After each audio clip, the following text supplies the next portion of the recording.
For far too long, the grand tapestry of human history has often been unfurled with a primary focus on the Western civilizations, the monumental achievements of Greece and Rome, the enigmatic wonders of ancient Egypt, or the fertile cradle of Mesopotamia. Yet, in the sprawling expanse to the east, a land cradled between majestic mountains and boundless oceans, lay a subcontinent that nurtured philosophies, spiritual insights, and societal structures that not only rivaled, but in many profound ways utterly reshaped the very trajectory of human consciousness and global thought. We speak now of ancient India, a vast and timeless realm where the earliest, most resonant whispers of what would evolve into one of the world's most enduring and multifaceted spiritual traditions, Hinduism first, began their sacred echo across sun-drenched plains and the life-giving currents of mighty rivers. This journey we embark upon is not merely a delve into historical epochs. It is an immersion into the very genesis of consciousness, into the ancient pursuit of cosmic understanding, and into the deep wellsprings of human spirituality. Our narrative commences not amidst the imposing grandeur of established empires or the meticulous planning of colossal cities, but rather with the subtle rustle of nomadic tents against a vast horizon and the resonant, rhythmic chanting of hymns carried on the wind. It is a story rooted in a period of profound transition, roughly spanning the latter half of the 3rd millennium BCE and continuing through the 2nd millennium BCE, perhaps even extending into the early 1st millennium BCE. From the wind-swept fertile steppes of Central Asia and the rugged, enigmatic landscapes of the northwestern frontiers, successive waves of peoples, often identified as Indo-Aryans, began a gradual, inexorable migration into the diverse and bountiful lands of the Indian subcontinent. This was far from a sudden, conquering invasion in the traditional sense. Instead, it was a protracted, multi-generational process of cultural diffusion, intricate interaction, complex assimilation, and occasional conflict unfolding over many centuries.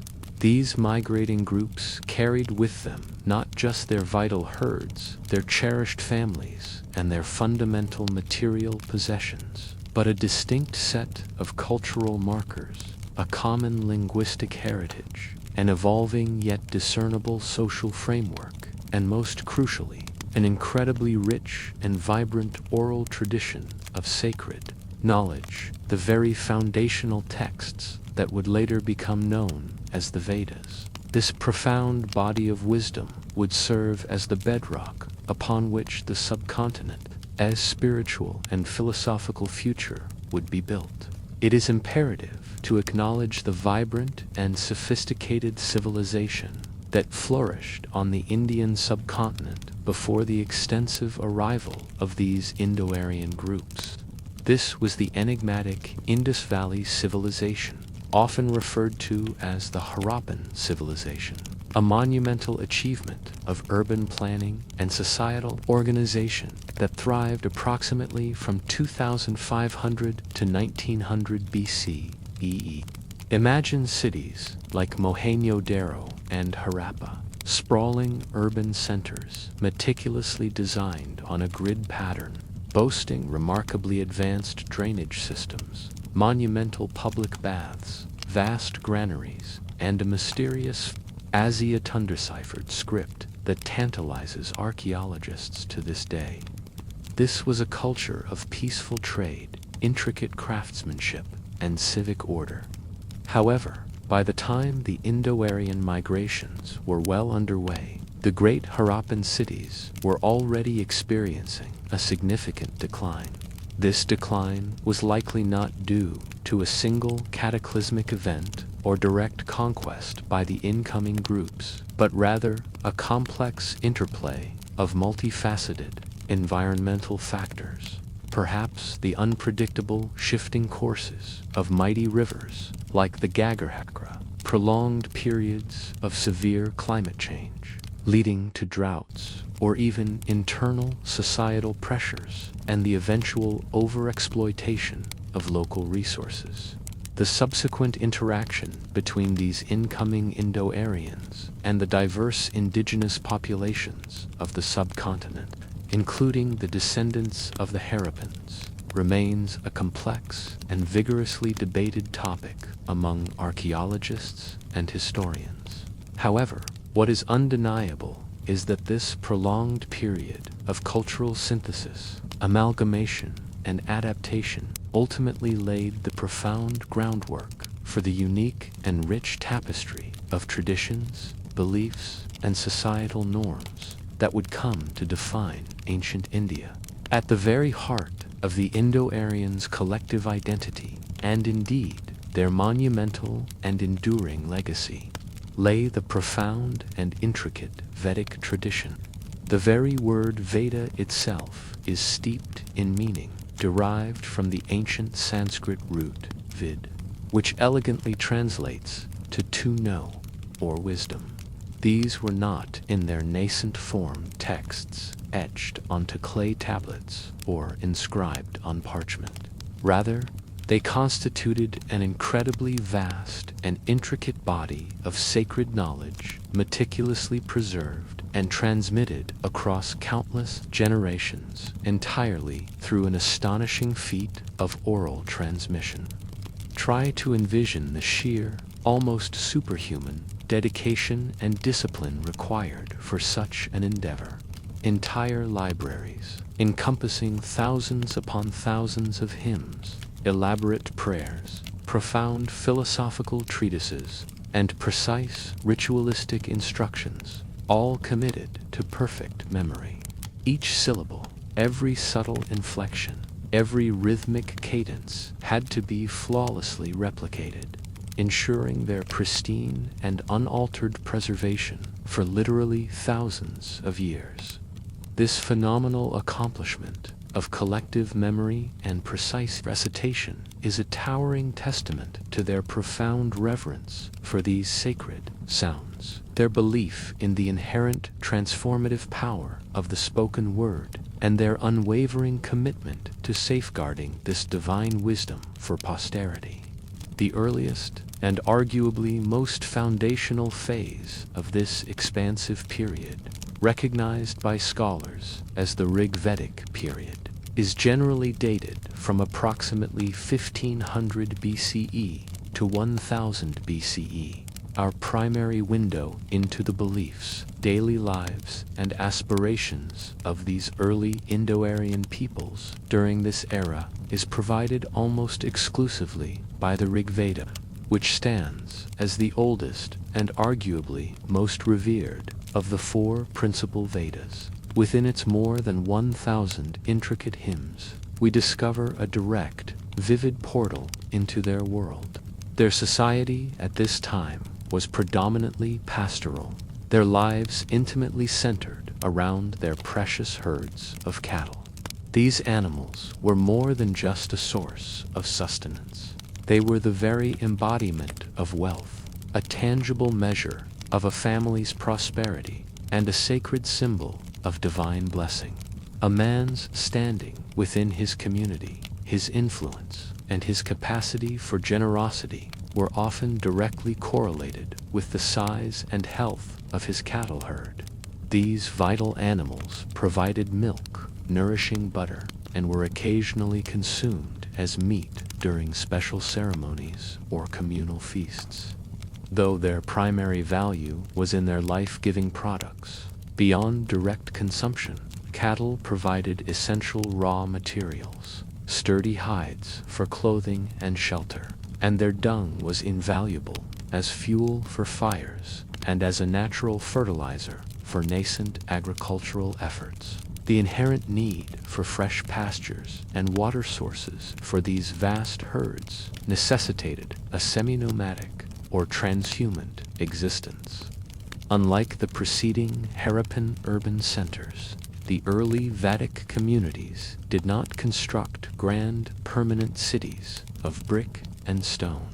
Their settlements were typically temporary, consisting of simple, functional huts crafted from readily available materials such as wood, woven reeds, and packed mud.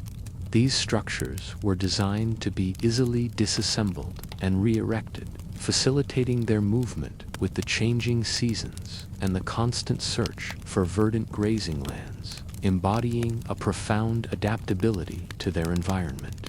Imagine awakening in one of these early Vedic encampments. The crisp morning air would carry the lowing of cattle, the gentle bleating of sheep, the crackle of a newly kindled cooking fire, and the soft murmurs of families beginning their daily chores.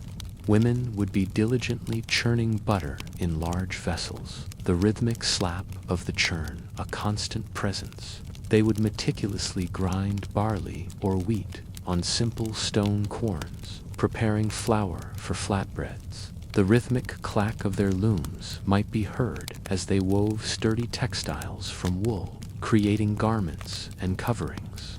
Men, meanwhile, would be out tending to the herds, guiding them to new grazing grounds, or perhaps engaged in the crafting of rudimentary tools and weapons from woodstone, or the early forms of copper and bronze that were slowly becoming available.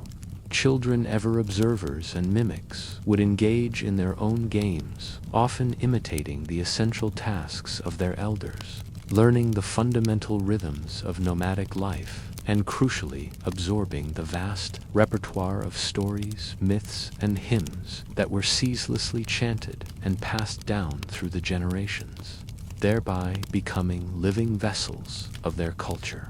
Their diet, though fundamentally simple by today's standards, was nutritionally rich and profoundly linked to their pastoral and semi-agricultural lifestyle.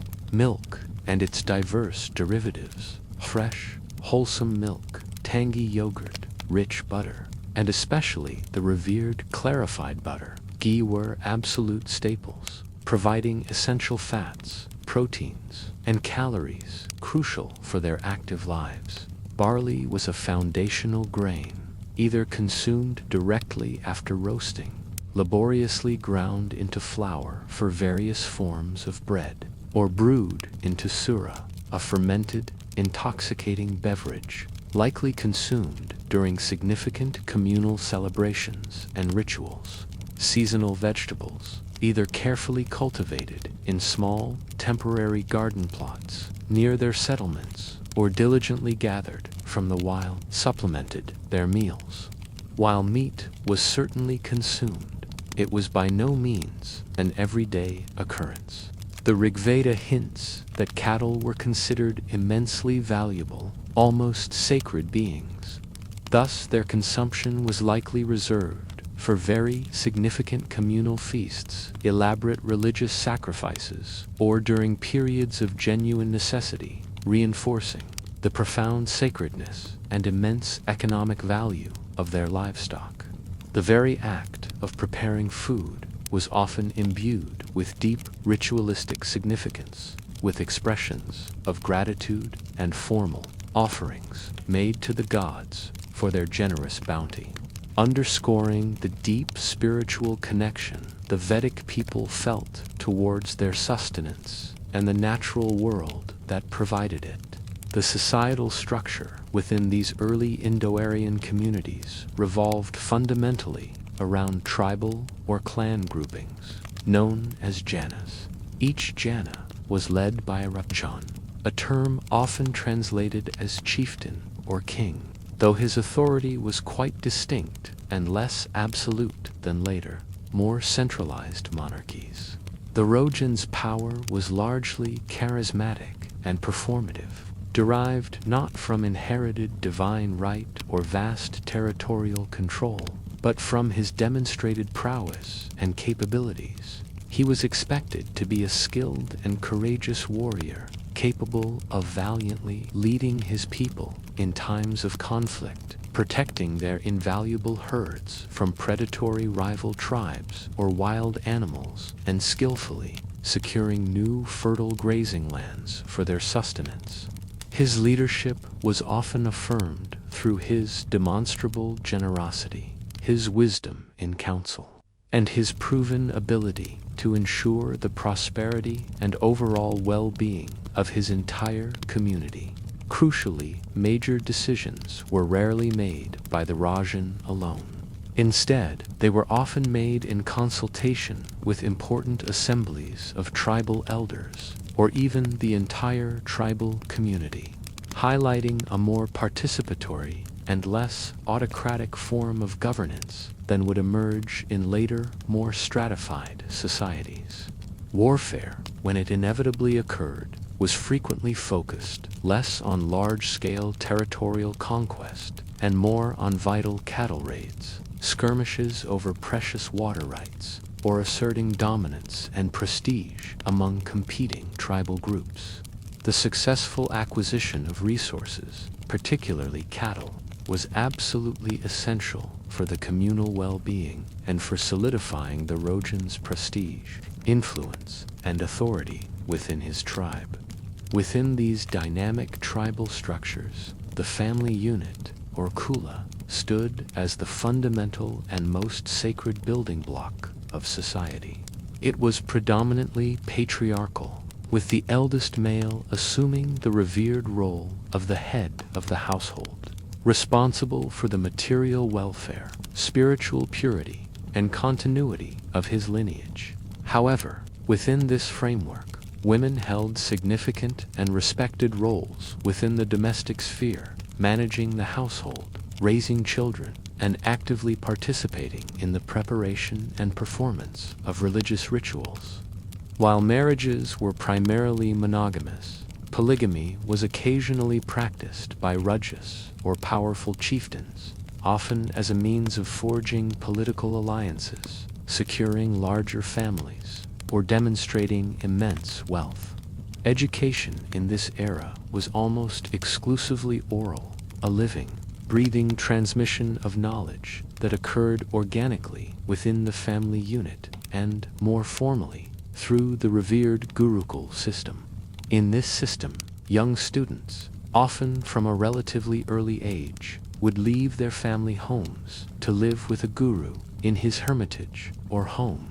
Here, through direct, intimate instruction, rigorous memorization techniques, diligent spiritual practice, and selfless service to their teacher, they would learn the vast corpus of the Vedas, delve into foundational philosophical concepts, and acquire practical skills essential for navigating life.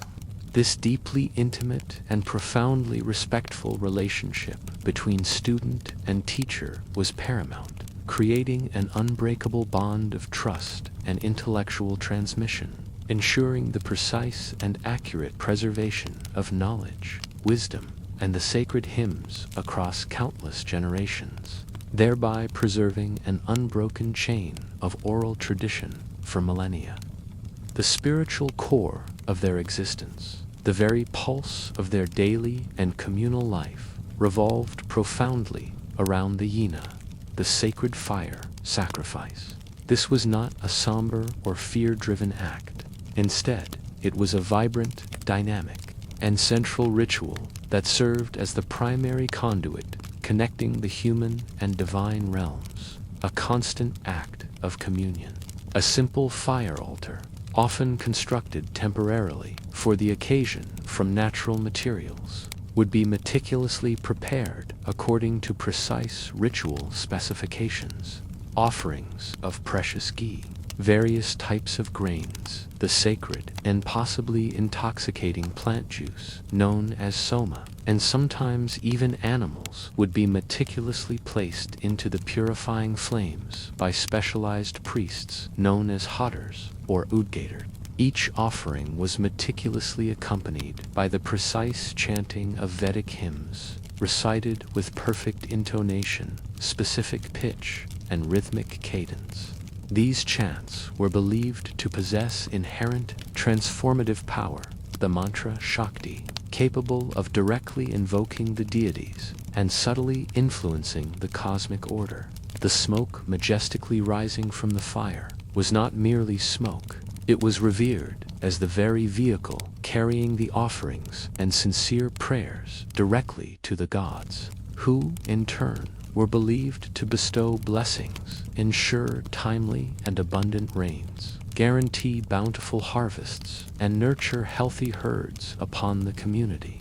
The yajna was, in essence, a profound microcosm of the vast cosmic order, an intricate act of profound reciprocity and symbiosis between humanity and the divine, a deliberate and conscious effort to maintain Rita, the universal principle of truth cosmic, order, righteousness, and inherent balance in the universe. Through these meticulously performed rituals, the Vedic people sought to align themselves intimately and harmoniously with the grand, overarching flow and inherent truth of the universe, striving for both earthly prosperity and, increasingly, ultimate spiritual realization and cosmic alignment. The Rigveda itself, the earliest, largest, and arguably most paramount of the four Vedas, stands as an utterly astounding literary, poetic, and spiritual achievement. Comprising over 1,000 intricate hymns, meticulously organized into 10 books or mandalas, it offers an unparalleled, direct, and immersive window into the worldview, core beliefs, and profound aspirations of these early Indo-Aryan peoples. While often deeply poetic, richly laden with multi-layered metaphors, and subtly allegorical, these hymns are far more than mere religious verses. They are a vibrant, living, ethnological tapestry. They paint remarkably vivid and detailed pictures of their daily routines, their deepest fears and anxieties, their most exhilarating triumphs and joyous celebrations, and their profound philosophical stirrings concerning the fundamental truths of existence. They speak with raw energy of thrilling chariot races, of daring cattle raids, of the profound wisdom dispensed by their revered sages, and of their ceaseless yearning to comprehend the very essence of the cosmos, the nature of reality, and humanity's place within it. Indra, as briefly touched upon, stands as the archetypal warrior god, the undisputed king of the Vedic pantheon. He is powerfully depicted as a mighty thunderbolt-wielding deity, the supreme lord of storms, rain, and war. His hymns resonate with fervent celebrations of his unparalleled valor in cosmic battles against formidable serpentine demons, most notably Vritra, whose defeat released the life-giving waters of the primordial rivers and ensured the fertility and prosperity of the Aryan tribes. Indra embodied raw strength, indomitable courage, dynamic leadership, and the ultimate power to overcome all obstacles, both earthly and cosmic. The Rigveda is replete with vibrant, almost visceral descriptions of his heroic feats, often conveyed with immense energy, enthusiasm, and a sense of awe by the poets making him a figure of both profound reverence and fervent admiration for his life's sustaining power. Agni, the fire god, held an equally, if not more, pervasive and utterly central role in Vedic daily and spiritual life. He was considered omnipresent, residing in every hearth that warmed a family's home, present in every sacrificial fire that ascended to the heavens, and manifest in every sudden, brilliant flash of lightning that illuminated the night sky.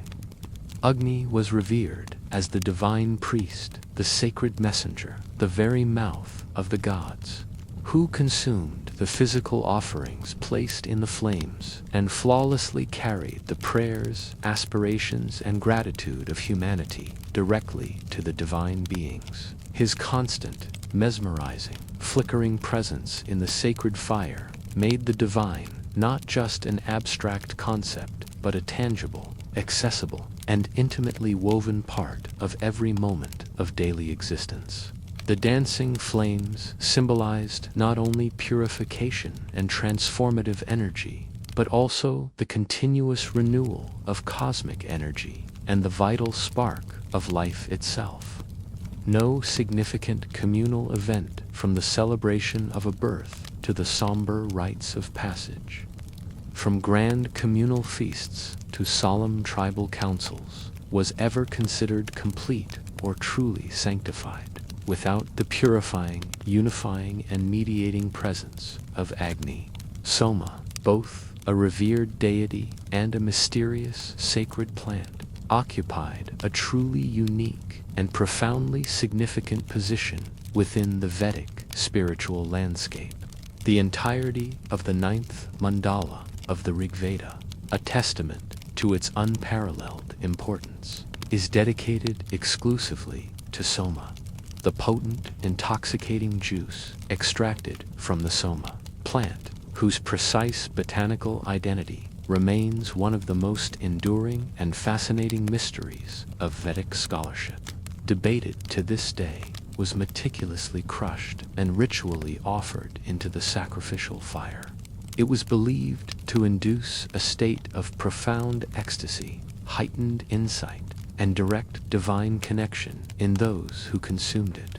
Soma was envisioned as the very drink of the gods themselves, imparting immortality, profound wisdom, and illuminating divine visions. Its ceremonial consumption by humans was considered a direct, albeit temporary, pathway to experiencing the divine realm, allowing for a glimpse beyond the mundane into the very heart of cosmic truth. Beyond these dominant and frequently invoked figures, the Vedic pantheon was astonishingly rich and incredibly diverse, encompassing a myriad of deities, each embodying specific aspects of the natural world, cosmic order, and human experience. Surya, the radiant sun god, brought forth life, warmth, sustenance, and illumination, sustaining all existence. Ushas, the breathtakingly beautiful goddess of dawn, heralded new beginnings, gracefully dispelled the lingering darkness, and symbolized hope, renewal, and the cyclical nature of time. Vayu, the pervasive wind god, represented vitality, movement, and the very breath of life that animates all beings. Varuna, a majestic, sometimes stern, and deeply ethical deity, was the god of cosmic order, ultimate truth, and moral law, often depicted as a supreme judge and guardian of justice, punishing those who deviated from cosmic harmony. Mitra, often invoked alongside Varuna, was the god of contracts, oaths, and friendship, representing social harmony, ethical conduct, and mutual respect among humans. This sophisticated polytheistic framework was not a haphazard collection of arbitrary deities or mere personifications of nature. Rather, it was a profound, nuanced, and comprehensive attempt to understand and articulate the multifaceted nature of the divine, as experienced through the immense, often awe-inspiring forces of the natural world, the intricate complexities of human existence, and the deep underlying currents of universal consciousness. Through their fervent worship, precise rituals, and deep contemplation, the Vedic people sought to align themselves intimately and harmoniously with the grand, overarching flow and inherent truth of the universe, striving for both earthly prosperity and ultimate spiritual realization. The early Vedic society, despite its relatively simple material culture, when compared to the grand urban centers of its Harappan predecessors or contemporary civilizations like Egypt, was immeasurably rich in its living oral traditions, its deeply ingrained spiritual practices, and its robust communal bonds. Their sacred hymns were far more than mere prayers. They served as an incredibly powerful form of social cohesion, uniting disparate communities in a common purpose, a shared cosmology. and a collective belief system that transcended individual differences. The unwavering commitment to the consistent recitation and perfect preservation of the Vedas, passed down flawlessly from generation to generation, fostered an almost unparalleled reverence for knowledge, intense intellectual discipline, and an astonishing collective capacity for precise memorization and oral transmission. This incredible feat laid the crucial groundwork for India's enduring and globally influential intellectual, philosophical, and spiritual traditions, which would continue to evolve, deepen, and flourish for millennia. As these Indo-Aryan communities gradually transitioned from their initial semi-nomadic existence, propelled by population growth and the search for more resources, they expanded their influence eastward across the subcontinent. Moving from the relatively arid regions near the Indus Valley, they journeyed towards the incredibly fertile, densely forested plains watered by the mighty Ganges River. With this fundamental geographical shift came a profound transformation in their way of life. The emphasis slowly but steadily shifted from purely pastoral nomadism to more settled and increasingly intensive agriculture, driven by the incredibly rich alluvial soil of the Gangetic Basin. This pivotal move would bring about fundamental and far-reaching changes in their social structure, their developing economy, and, most significantly, their philosophical and spiritual inquiries. The relatively fluid and egalitarian tribal system, characterized by assemblies and elected leadership, would gradually begin to solidify, paving the way for the emergence of more complex social stratification and the initial seeds of what would later become the more rigid caste system. Yet, through all these deep and transformative changes, the foundational hymns, the core deities, and the profound rituals of the Rigveda would remain the unshakable bedrock of their culture, constantly reinterpreted, debated, and expanded upon as the Vedic civilization embarked upon its profound and transformative evolutionary journey. The resonant, harmonious chants of the Rigveda, echoing from the northwestern frontiers, would soon meet the fertile soil and burgeoning, more settled communities of the Gangetic Plains, setting the stage for an entirely new era of spiritual awakening, societal complexity, and philosophical revolution that would forever alter the course of Indian history and thought. Having previously set the expansive stage with the gradual, multi-generational arrival of the Indo-Aryans, subtle yet transformative migration, and witnessed the initial shimmering dawn of the Vedic age, a period steeped in profound oral tradition, let us now step further and more intimately into the very heart of their ancient world. This was a society in a constant, subtle, yet purposeful motion, its very essence shaped by the undulating contours of the vast Indian subcontinent, by the predictable yet powerful cycles of the seasons, each bringing its own challenges and blessings, and, most profoundly, by an unshakable, deeply ingrained belief in a vast, overarching cosmic order, Veda, that permeated every single aspect of existence. From the smallest blade of grass to the grandest celestial movements, their daily lives, though they might appear deceptively simple to our modern eyes, accustomed to fixed structures and complex technologies, were, in truth, intricately interwoven with profound spiritual practices, a deep, abiding reverence for the sacredness of nature, and a societal structure that, while foundational for future millennia, was still in its nascent, more fluid, and evolving stages. To truly understand the nascent, delicate seeds of what would eventually blossom into the vast, resilient, and complex tree of Hindu thought, a tradition that continues to flourish and adapt today. we must first immerse ourselves completely in the rhythmic cadence of their days, feel the very breath of their fundamental beliefs and anxieties, and grasp the intricate, living fabric of their communal existence.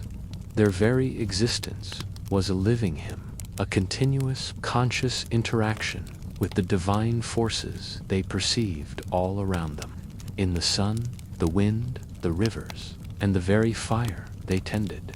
The early Vedic people were, at their fundamental core, pastoralist, a designation that goes far beyond a mere economic activity to describe a complete way of life, a cultural identity, and an economic backbone.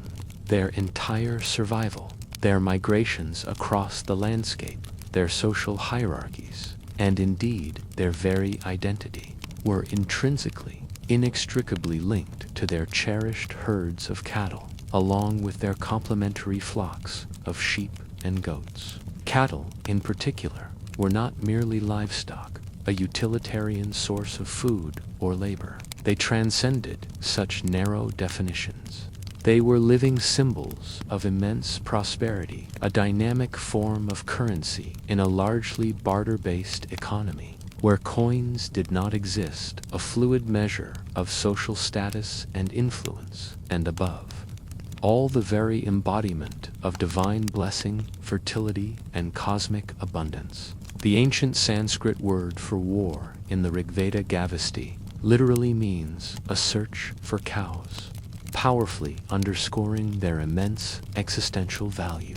A chieftain's wealth, his demonstrable influence within the tribal confederacy, his capacity for unparalleled generosity during communal feasts, and his very ability to host the elaborate, resource-intensive rituals that cemented his authority, were often directly and conspicuously measured by the sheer size, robust health, and prolificacy of his cattle herd.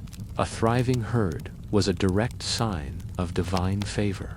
These revered animals provided a multitude of essential resources that sustained their existence, daily sustenance in the form of rich nourishing milk, wholesome curds, and yogurt, fresh butter, and the sacred clarified butter ghee, which was not only a vital, energy-rich food source offering crucial calories and nutrients for their active lives, but also indispensable as a primary sacred offering in their pervasive religious rituals.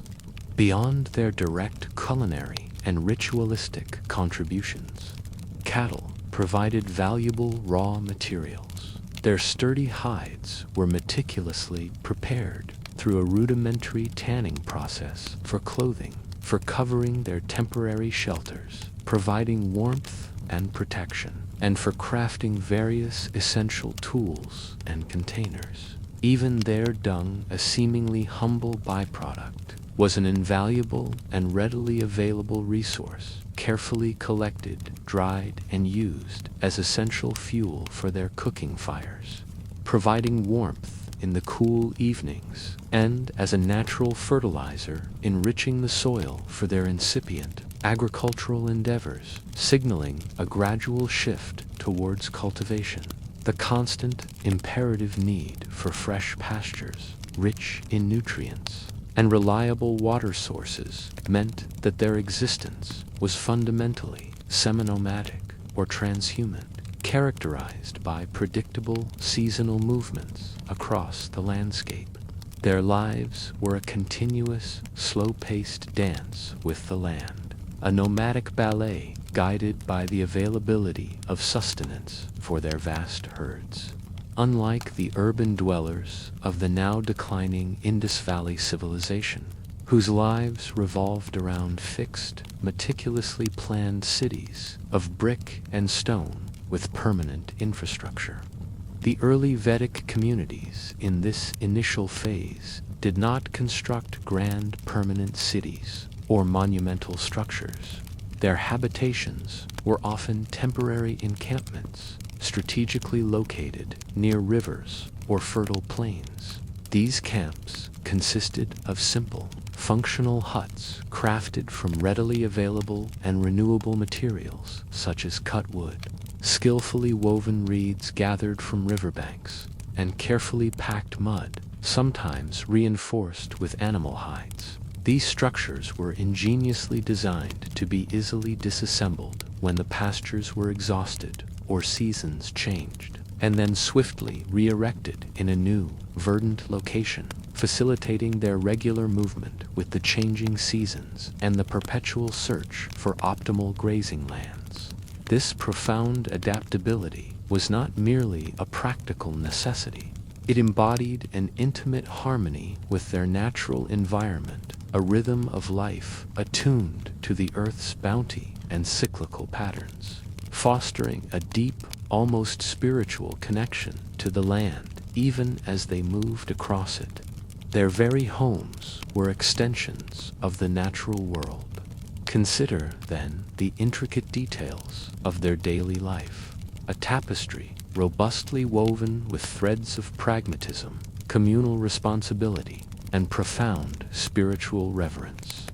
Imagine, if you will, awakening within one of these early Vedic encampments as the first light of dawn gently touches the horizon, painting the sky with soft, muted hues of gray, rose, and gold, a palette that shifts subtly with the changing atmospheric conditions. The crisp morning air, perhaps carrying the invigorating scent of wood smoke from the smoldering embers of last night's fires, and the damp, fertile earth after the morning dew, would carry a symphony of natural sounds, a living soundscape that defined their existence. The deep, resonant lowing of contented cattle, a soothing, rhythmic hum that spoke of their primary sustenance and wealth, echoing across the plains. The gentle bleating of sheep, a softer, more insistent call from the edges of the camp as they stirred. The persistent, comforting crackle of a newly kindled cooking fire, sending wisps of fragrant, purifying smoke, skyward promising warmth and sustenance for the day ahead, a signal of life. And weaving through it all, the soft, murmuring conversations of families beginning their intricate daily chores, a gentle, human counterpoint to the sounds of their animals and the vast, awakening natural world around them, a quiet hum of communal activity. The division of labor, while not rigidly fixed in the later sense of a strict caste system, often followed traditional lines based on age, gender, and skill. Women would be diligently engaged in the rhythmic process of churning butter in large earthen vessels. The steady slap of the churn, a constant, comforting presence, slowly transforming fresh cream into golden ghee. They would meticulously grind barley or wheat on simple, handheld stone querns, a repetitive yet vital task, transforming raw grains into fine flour for fresh, unleavened flatbreads, baked on hot stones or in the ashes of the fire, their earthy, wholesome aroma filling the morning air. The rhythmic clack of their rudimentary looms might also be heard as they skillfully wove sturdy textiles from wool shorn from their sheep, creating essential garments, protective coverings, and simple blankets for their families against the chill of night or the intense heat of the day. They also managed water collection from nearby rivers or wells, were central to the preparation of all food, and bore the primary responsibility for the nurturing and early education of children, often participating in or leading smaller domestic religious rituals within the family circle. Men, meanwhile, would be engaged in the crucial, often more physically demanding tasks of tending to the herds, guiding them towards new grazing grounds, perhaps scouting for fresh water sources, guarding them against predatory animals like wolves or lions, or engaged in the meticulous crafting of rudimentary tools and weapons from readily available wood, sharpened stone, or the early forms of copper and bronze that were slowly becoming more accessible through intertribal trade or their own nascent metalworking skills. They were also the primary hunters, supplementing their diet, and warriors, when necessary, protecting their tribes from external threats. Children, ever observers, and enthusiastic mimics, would engage in their own playful games, often playfully imitating the essential tasks of their elders, thereby instinctively learning the fundamental rhythms and skills necessary for nomadic life. And, most crucially, they absorbed the vast and intricate repertoire of stories, myths, and sacred hymns that were ceaselessly chanted, narrated, and passed down through the generations, often around the evening fire. In doing so, they themselves became living vessels of their profound cultural heritage, ensuring its vibrant and uninterrupted continuity for future generations. Knowledge was not just taught, it was imbibed with every breath, every act, every sound, deeply embedded in the communal experience. Their diet, though fundamentally simple by today's standards of culinary diversity and global abundance, was nutritionally robust and profoundly linked to their pastoral and semi-agricultural lifestyle, tailored to sustain their active lives. Milk and its diverse derivatives: fresh, wholesome milk drawn directly from the cow, tangy yogurt, rich butter, and especially the revered clarified butter, ghee, were absolute staples, providing essential fats, proteins, and calories crucial for their active, often physically demanding lives.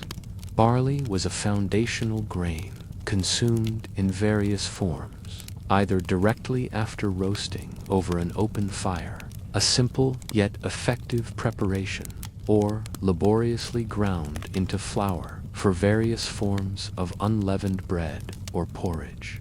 It was also brewed into sura, a fermented, intoxicating beverage, likely consumed during significant communal celebrations and rituals, fostering a sense of shared merriment and communal bonding during festive occasions. Seasonal vegetables, either carefully cultivated in small, temporary garden plots near their settlements, benefiting from the cow dung fertilizer, or diligently gathered from the wild, supplemented their meals, adding vital nutrients and flavors to their diet. While meat was certainly consumed, it was by no means an everyday occurrence. The Rigveda consistently hints that cattle were considered immensely valuable, almost sacred beings, their lives precious. Thus, their consumption was likely reserved for very significant communal feasts, elaborate religious sacrifices, where the animal was offered to the gods, or during periods of genuine necessity and scarcity, reinforcing the profound sacredness and immense economic value of their livestock. The very act of preparing food was often imbued with deep ritualistic significance, a conscious act of gratitude and offering, made to the gods for their generous bounty. Underscoring the deep spiritual connection the Vedic people felt towards their sustenance and the natural world that provided it so abundantly. This holistic approach to food as both nourishment and an act of devotion permeates their earliest texts and practices, blurring the lines between the mundane and the sacred. At the heart of the Vedic spiritual universe lay the profound and intricate body of knowledge known collectively as the Vedas. We have already spoken of the Rigveda, the oldest and arguably most vital of these collections, the foundational spring from which other streams flowed. But it is crucial to understand that the Vedic tradition comprises not one, but 4 principal collections, each with its unique character, distinct purpose, and specialized contribution to the overall spiritual and ritualistic landscape. These 4 Vedas are the Rigveda, the Samaveda, the Yajurveda, and the Atharvaveda, each a vast, living repository of humans striving for connection with the divine, each a pillar of the tradition. The Rigveda, as we've explored, is universally acknowledged as the Veda of hymns. It is a monumental anthology of over 1,000 intricate hymns, meticulously organized into 10 mandalas, or books, each attributed to various ancient seers or families of seers. These hymns are primarily fervent invocations, profound praises, and earnest prayers directed towards a vibrant, dynamic pantheon of natural deities: Indra, the warrior; Agni, the fire; Surya, the sun; Varuna, the cosmic order; Ushas, the dawn, and many others, each representing a facet of the divine and the natural world. It is the very poetic core of the Vedic tradition, rich in multi-layered metaphor, profound allegory, and deep philosophical insights that subtly hint at a burgeoning monism, the idea of a single underlying reality, even within its apparent polytheistic framework. The Rigveda provides the foundational mantras, the very sacred words, phonetically perfect, that underpin almost all subsequent Vedic rituals. It is the fountainhead of Vedic thought and cosmology, capturing the vibrant, reciprocal relationship between humanity and the elemental forces of the universe. Its language is the oldest form of Sanskrit, known as Vedic Sanskrit, and its preservation, note by note, syllable by syllable, with an unparalleled fidelity through an unbroken oral tradition, is a testament to the profound reverence and intellectual rigor of its custodians. Next, we encounter the Samaveda, the Veda of melodies. This Veda is not a collection of entirely new hymns in the same way as the Rigveda. Rather, it is a liturgical collection, almost entirely comprising verses taken directly from the Rigveda. Its unique and indispensable contribution lies not in its words, but in the precise musical notations and elaborate chants associated with these verses. The Samaveda provides the complete musical blueprint for the performance of the yanas. It meticulously details how the Rigvedic hymns are to be sung with specific melodic patterns, precise intonations, and intricate rhythmic structures designed to create a powerful spiritual effect. The priests who specialized in the Samaveda, known as Udgators, were master chanters, their trained voices creating a profound, almost hypnotic, oral experience believed to amplify the power of the rituals and evoke the deities more effectively, drawing their presence to the sacrifice. The harmonious, often intricate chanting of the Samaveda was considered absolutely essential for the successful completion of the sacrifice, transforming mere words into living, vibrant sound, vibrating with cosmic energy and elevating the consciousness of participants. It powerfully emphasizes the profound belief in the intrinsic, transformative power of sound or nada to affect the universe and connect with the divine. Then comes the Yajurveda, the Veda of sacrificial formulas. Unlike the Rigveda's hymns or the Samaveda's melodies, the Yajurveda is primarily a collection of prose, mantras, and precise ritual instructions. Its purpose is intensely practical and prescriptive. It serves as a comprehensive guide for the Atharvaveda priests, who were responsible for the actual physical performance and meticulous execution of the fire sacrifices. The Yajurveda meticulously details the precise actions, the specific gestures, and the exact spoken formulas that accompany each and every step of the elaborate yanas, from the highly ritualized preparation of the altar, the sacred space where the divine and human meet, to the careful selection and purification of offerings, to the exact sequence of pouring ghee into the fire, and the precise movements of the priests. It is famously divided into two main branches: the Krishna Yajurveda, which intersperses the mantras with their explanatory prose, often making it more opaque and requiring commentary for full understanding, and the Shukla Yajurveda, which clearly separates the mantras from their interpretive commentaries, making it more accessible.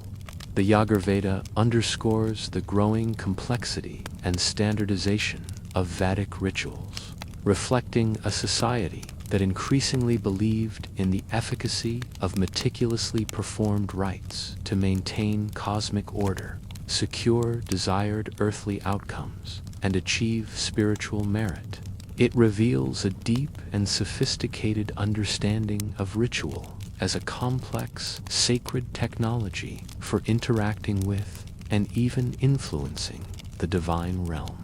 Finally, we arrive at the Atharvaveda, often referred to as the Veda of magical formulas and spells. This Veda stands somewhat apart from the other three, which are primarily concerned with the grand public. Communal fire sacrifices aimed at the greater cosmic order.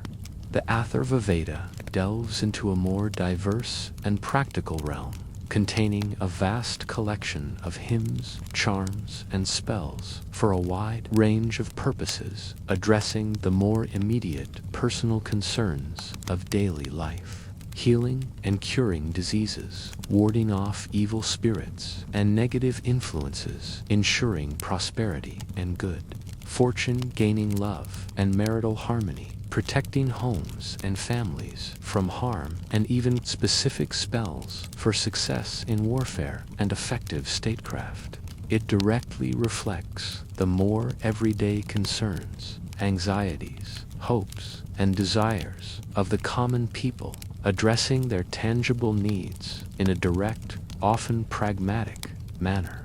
While sometimes viewed as less sacred in the purely ritualistic sense, by later, more orthodox traditions, the Atharvaveda is invaluable for understanding the popular beliefs, folklore, folk medicine, and practical magic of the Vedic age, offering a glimpse into the diverse spiritual landscape beyond the grand rituals.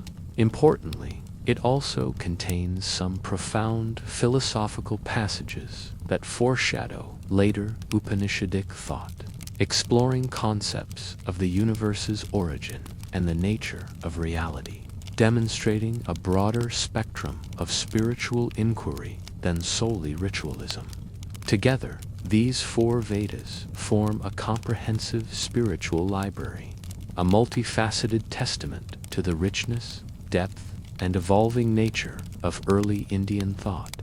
The societal structure within these dynamic tribal communities, while still relatively fluid compared to later periods, began to see the nascent formation of what would eventually become a more formalized and stratified system. This was the early concept of Varna, a term often translated as class or color, though color in this context refers more to an innate quality, essence, or moral distinction rather than superficial skin pigmentation. This system initially denoted broader social categories based primarily on occupation, inherent qualities, and functional roles, rather than a rigid, hereditary system. The Rigveda itself, in a famous hymn, poetically suggests a flexible structure, perhaps more akin to functional divisions of a cosmic man. The four Varnas emerging, representing distinct societal functions, were Brahman. These were the revered guardians of the sacred knowledge, the meticulous custodians of the Vedas, and the expert officiants of the elaborate Yajna. Their role was considered paramount as they mediated between humans and gods, ensuring the cosmic order through precise ritual and the power of their chanted mantras. Their power derived not from physical force or material wealth, but from their profound learning, spiritual authority, and the purity of their practices. They were the intellectual and spiritual compass of society. Kshatriya, comprising the Ryans, their families, and other valiant warriors. Their primary sacred function was to protect the tribe and its herds from external threats, lead in battle, maintain internal order, and administer justice. Their power derived from physical strength, indomitable courage, strategic acumen, and demonstrable leadership in safeguarding the community. They were the protectors and administrators. Vishya. This large and vital group encompassed the common people primarily engaged in agriculture, cattle rearing, and the burgeoning long-distance trade. They were the essential producers of wealth, the cultivators of land, and the managers of economic resources, effectively supporting the entire society through their industrious activities. They formed the economic backbone. Shudra. This category likely included indigenous peoples assimilated into Vedic society, as well as those who performed manual labor, skilled crafts, and rendered various services to the other three classes. Their role was essential for the functioning of the society, performing the necessary groundwork, though they were often given fewer rights and less social prestige.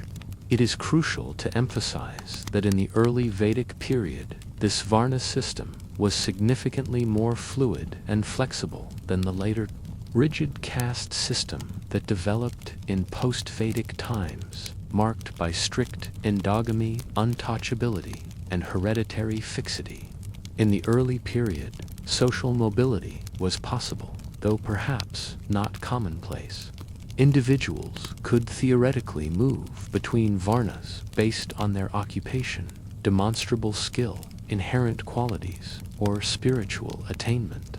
The emphasis was on functional specialization and aptitude rather than strict heredity at birth. This early varna system was a pragmatic societal division of labor, evolving naturally as communities grew larger and more complex, requiring increasing specialization of roles. It was intended to maintain societal harmony and efficiency, ensuring that all necessary tasks, from profound spiritual guidance to physical protection to economic sustenance, were carried out by those best suited for them.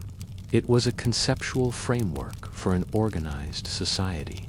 The family unit, or kula, remained the fundamental and most sacred building block of society, the primary sphere of social and spiritual life. It was predominantly patriarchal, with the eldest male assuming the revered role of the head of the household, responsible for the material welfare, spiritual purity, and continuity of his lineage. Lineage and ancestral veneration were profoundly important, with specific rituals dedicated to ancestors, believed to ensure their well-being in the afterlife and the prosperity of the living. However, within this patriarchal framework, women held significant and respected roles within the domestic sphere, managing the household, raising children, preparing food, and actively participating in the preparation and often the direct performance of important religious rituals. Their presence and active participation were often considered essential for the successful completion of a yajna, and certain Rigvedic hymns are attributed to female seers, indicating intellectual and spiritual agency. While marriages were primarily monogamous, fostering strong family bonds and ensuring the clarity of lineage, polygamy was occasionally practiced by Ryans or powerful chieftains, often as a means of forging crucial political alliances with other influential tribes, securing larger families for labor and lineage continuity, or demonstrating immense wealth and elevated status within the community. Family life was characterized by strong bonds, a sense of duty, and a shared spiritual life.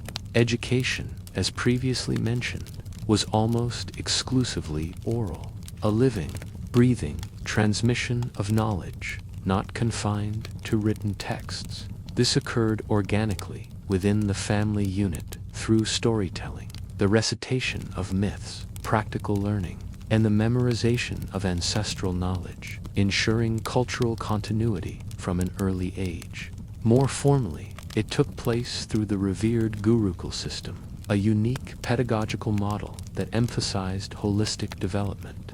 In this system, young students, often from a relatively early age, would leave the comforts and familiarity of their family homes to live with a guru in his hermitage or home, completely dedicating themselves to their studies. Here, through direct, intimate instruction, rigorous memorization techniques, including precise pronunciation, intonation, and rhythmic recitation, which were considered vital for the power of the mantras, diligent spiritual practice, humble service to their teacher, and active participation in daily rituals. They would learn the vast corpus of the Vedas, beyond rote memorization. They would delve into foundational philosophical concepts, understand the intricacies of ritual, and acquire practical skills essential for navigating life, including aspects of statecraft, warfare, or husbandry, depending on their varna. This deeply intimate and profoundly respectful relationship between student and teacher, known as the Guru-Shishya Parampara, was paramount, creating an unbreakable bond of trust, intellectual transmission, and spiritual guidance.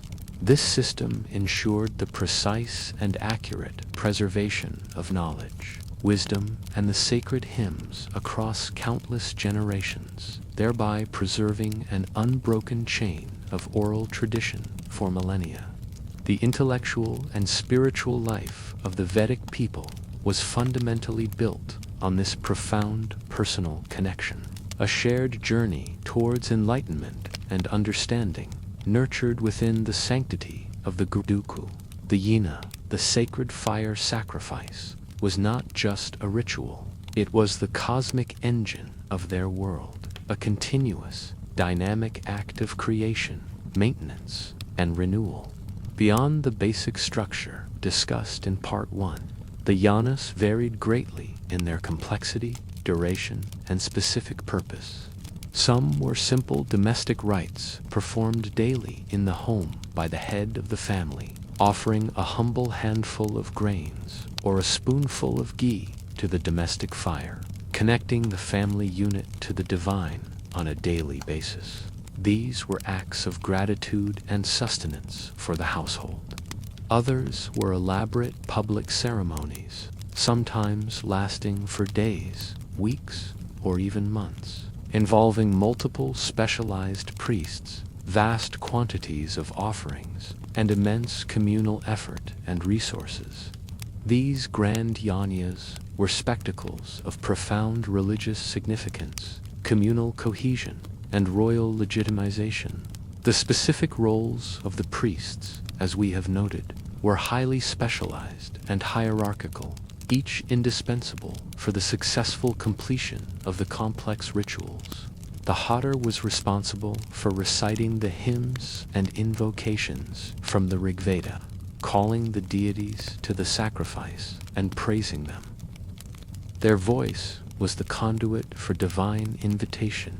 The Udgator sang the melodic chants from the Samaveda, creating an intricate oral landscape believed to attract and please the gods, imbuing the ritual with spiritual vibrations.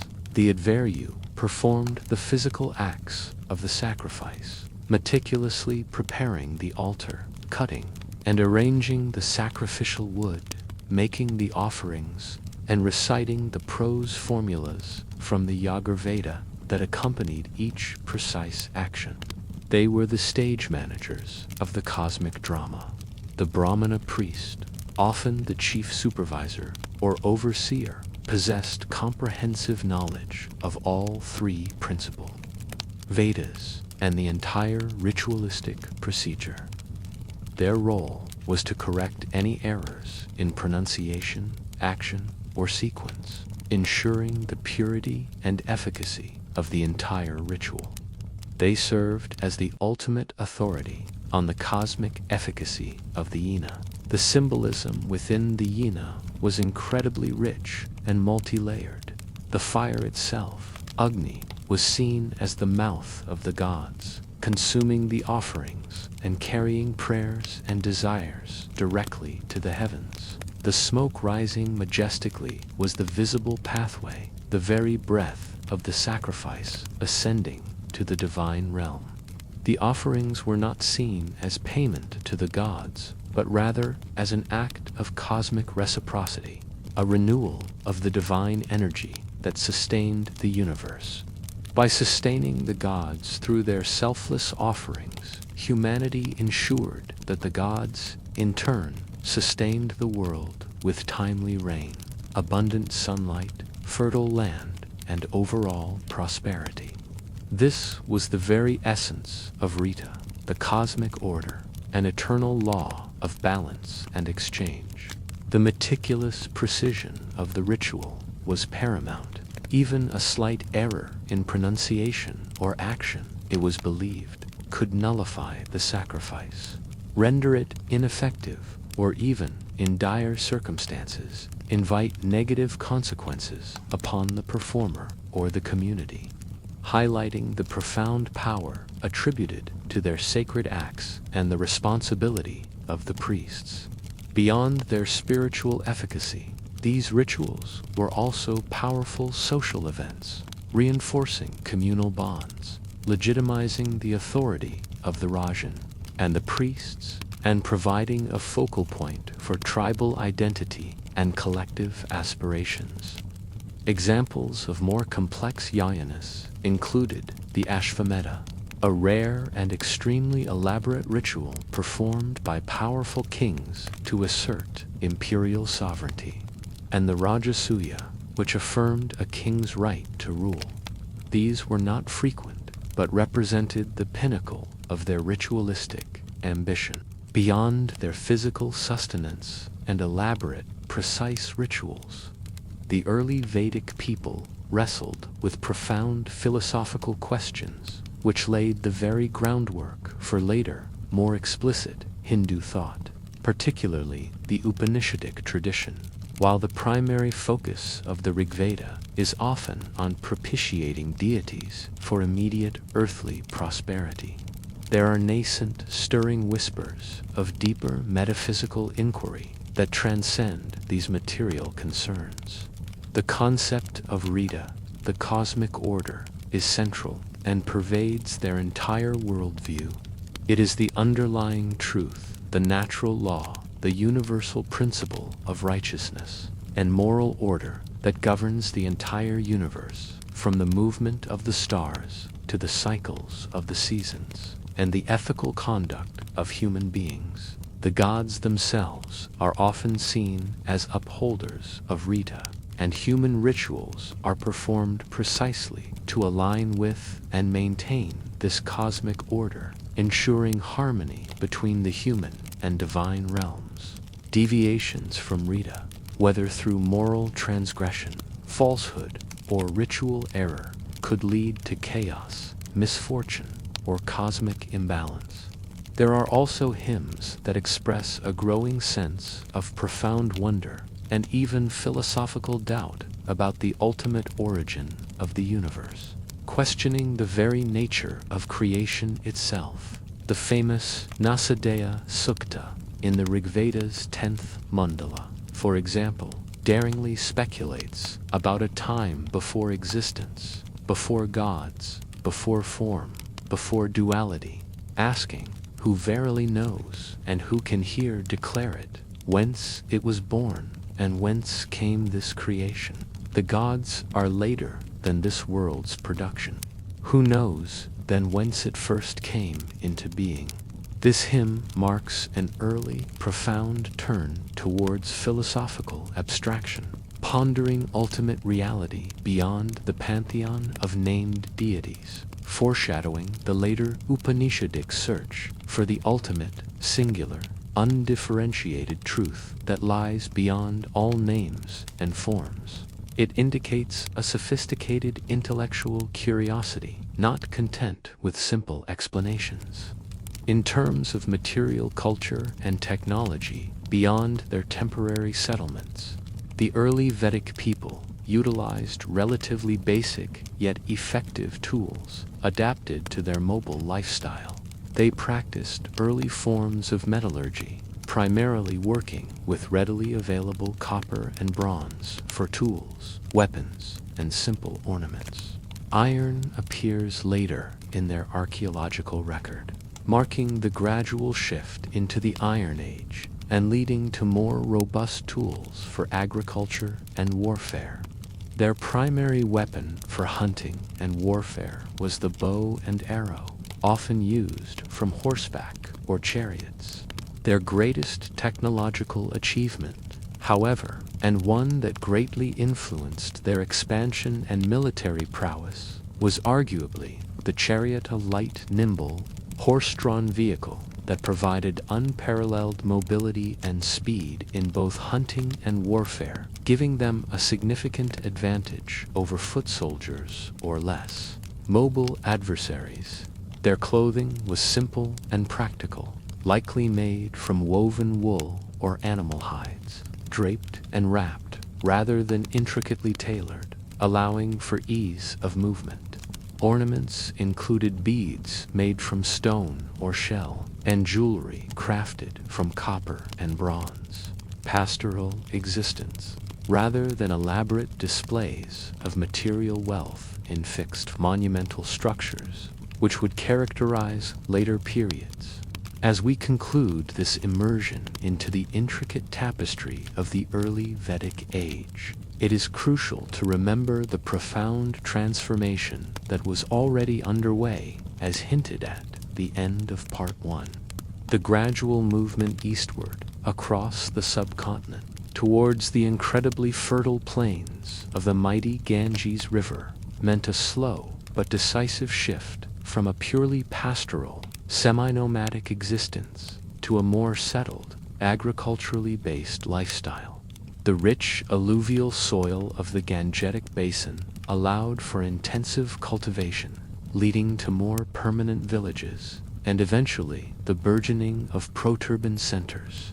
This shift had profound implications for their social structure, leading to more defined notions of land ownership, and a gradual crystallization of hereditary status, laying the foundation for a more formalized social hierarchy. Economic activities diversified beyond cattle rearing, with various crafts and trades becoming more specialized and localized within growing settlements. Philosophically, the focus would subtly shift from primarily appeasing external deities for immediate earthly well-being to a more introspective and abstract search for ultimate truth and liberation, culminating in the profound wisdom of the Upanishads, which would challenge and expand upon the earlier ritualistic framework. But the roots of all this future development, the fundamental worldview, the sacred texts, the intricate rituals, and the deep quest for cosmic understanding, were all firmly established in this early Vedic age, the era of nomads, of profound rites, and of the relentless, evolving pursuit of cosmic order. A legacy that continues to resonate in the vast and living tradition of Hinduism. Having journeyed through the tangible world of the early Vedic age, a tapestry woven with the rhythms of nomadic life, the sacred centrality of the fire rituals, and the foundational understanding of a vast governing cosmic order, we now prepare to embark upon a most profound inward voyage. For the enduring story of ancient India, like the meandering courses of her great rivers, is not merely a tale of shifting geographies, tribal migrations, or evolving social structures. It is, perhaps most compellingly, a continuous, restless quest for understanding, a relentless probing into the very nature of existence itself. As the early Vedic period slowly receded, giving way to an era of deepening settlement and burgeoning intellectual curiosity, a profound philosophical revolution began to stir within the quiet hermitages of forest dwellers, within the minds of contemplative seers, and across the hushed dialogue circles of the nascent academies. This was the dawn of the Upanishads, a collection of texts that would forever reorient the spiritual compass of the subcontinent, shifting the focus from external sacrifice to internal realization, from cosmic deities to the ultimate singular reality that lay both within and beyond all phenomena. It was a quest for the self and for its ultimate identity with the Absolute. The transition from the world of the Rigveda and the sacrificial fervor of the Brahmanas, the ritualistic prose commentaries on the Vedas, was not an abrupt rupture, but a gradual, organic evolution, much like the slow unfolding of a philosophical flower. The early Vedic period, as we observed, placed immense emphasis on the performance of elaborate yajna. These rituals were considered essential for maintaining Rita, the cosmic order, for appeasing the deities, and for securing prosperity, health, and success in this earthly life. The Brahmanas' texts meticulously detailing these rituals, their precise execution, and their esoteric meanings, represented the pinnacle of this ritualistic thought. They systematized the sacrifices, assigning specific roles to priests, and articulating the precise efficacy of each offering and mantra. However, within these very ritualistic traditions, a new current of thought began to emerge, first subtly, then with increasing clarity. This new wave of philosophical inquiry began to be articulated in the Aranyakas, or forest treatises. These texts, often considered transitional bridges between the Brahmanas and the Upanishads, were designed for hermits and ascetics who had retreated to the solitude of the forests. The Aranyakas began to interpret the rituals allegorically and symbolically, shifting the emphasis from the physical act of sacrifice to its inner meaning, its psychological and spiritual significance. The external fire was increasingly seen as a metaphor for an internal fire, the cosmic breath, or the life principle. This shift in perspective was crucial. It allowed for a deeper, more abstract understanding of the universe and humanity's place within it, paving the way for the profound introspective insights of the Upanishads. The forest, a place of withdrawal from societal demands, became a crucible for deep thought and meditation, fostering a spirit of questioning, an individual spiritual quest. The Upanishads themselves, forming the concluding parts of the Vedic literature, are therefore also known as Vedanta, literally the end of the Veda, signifying both their position as the final literary component and their culmination as the ultimate spiritual insight of the Vedic tradition. These are not texts of ritual instruction, but rather records of profound philosophical dialogues, often between enlightened sages and earnest seekers, or sometimes even between husband and wife, or God and human. Beyond the pantheon of gods, and beyond the elaborate rituals, to discover the singular unifying truth that underlies all existence. The very word Upanishad suggests sitting down near a teacher, implying a close, intimate transmission of esoteric knowledge, a silent understanding exchanged between illumined mind and receptive spirit. At the very heart of Upanishadic philosophy lies the profound, transformative concept of Brahman. Brahman is the ultimate reality, the absolute, the supreme, unchanging, infinite, and transcendent spirit, that is the source of all existence. It is not a god in the anthropomorphic sense, not a deity to be worshipped with offerings, but rather the very ground of being, the fundamental essence of the cosmos. The Upanishads describe Brahman often through negation, through what it is not, neti, neti. It is beyond name and form, beyond attributes, beyond all conceptualization. It is pure consciousness, pure existence, pure bliss. Brahman is described as both nirguna and saguna. It is the thread that runs through everything, the substratum of all phenomenal experience. The realization of Brahman is not merely an intellectual understanding, but a direct, intuitive experience, a profound shift in perception that dissolves all illusion of separateness. Intricately linked with Brahman and equally central to Upanishadic thought is the concept of Atman. Atman refers to the individual self, the essence of a person, the soul. But the Upanishads do not posit Atman as merely an individual entity separate from other individuals or from the cosmos.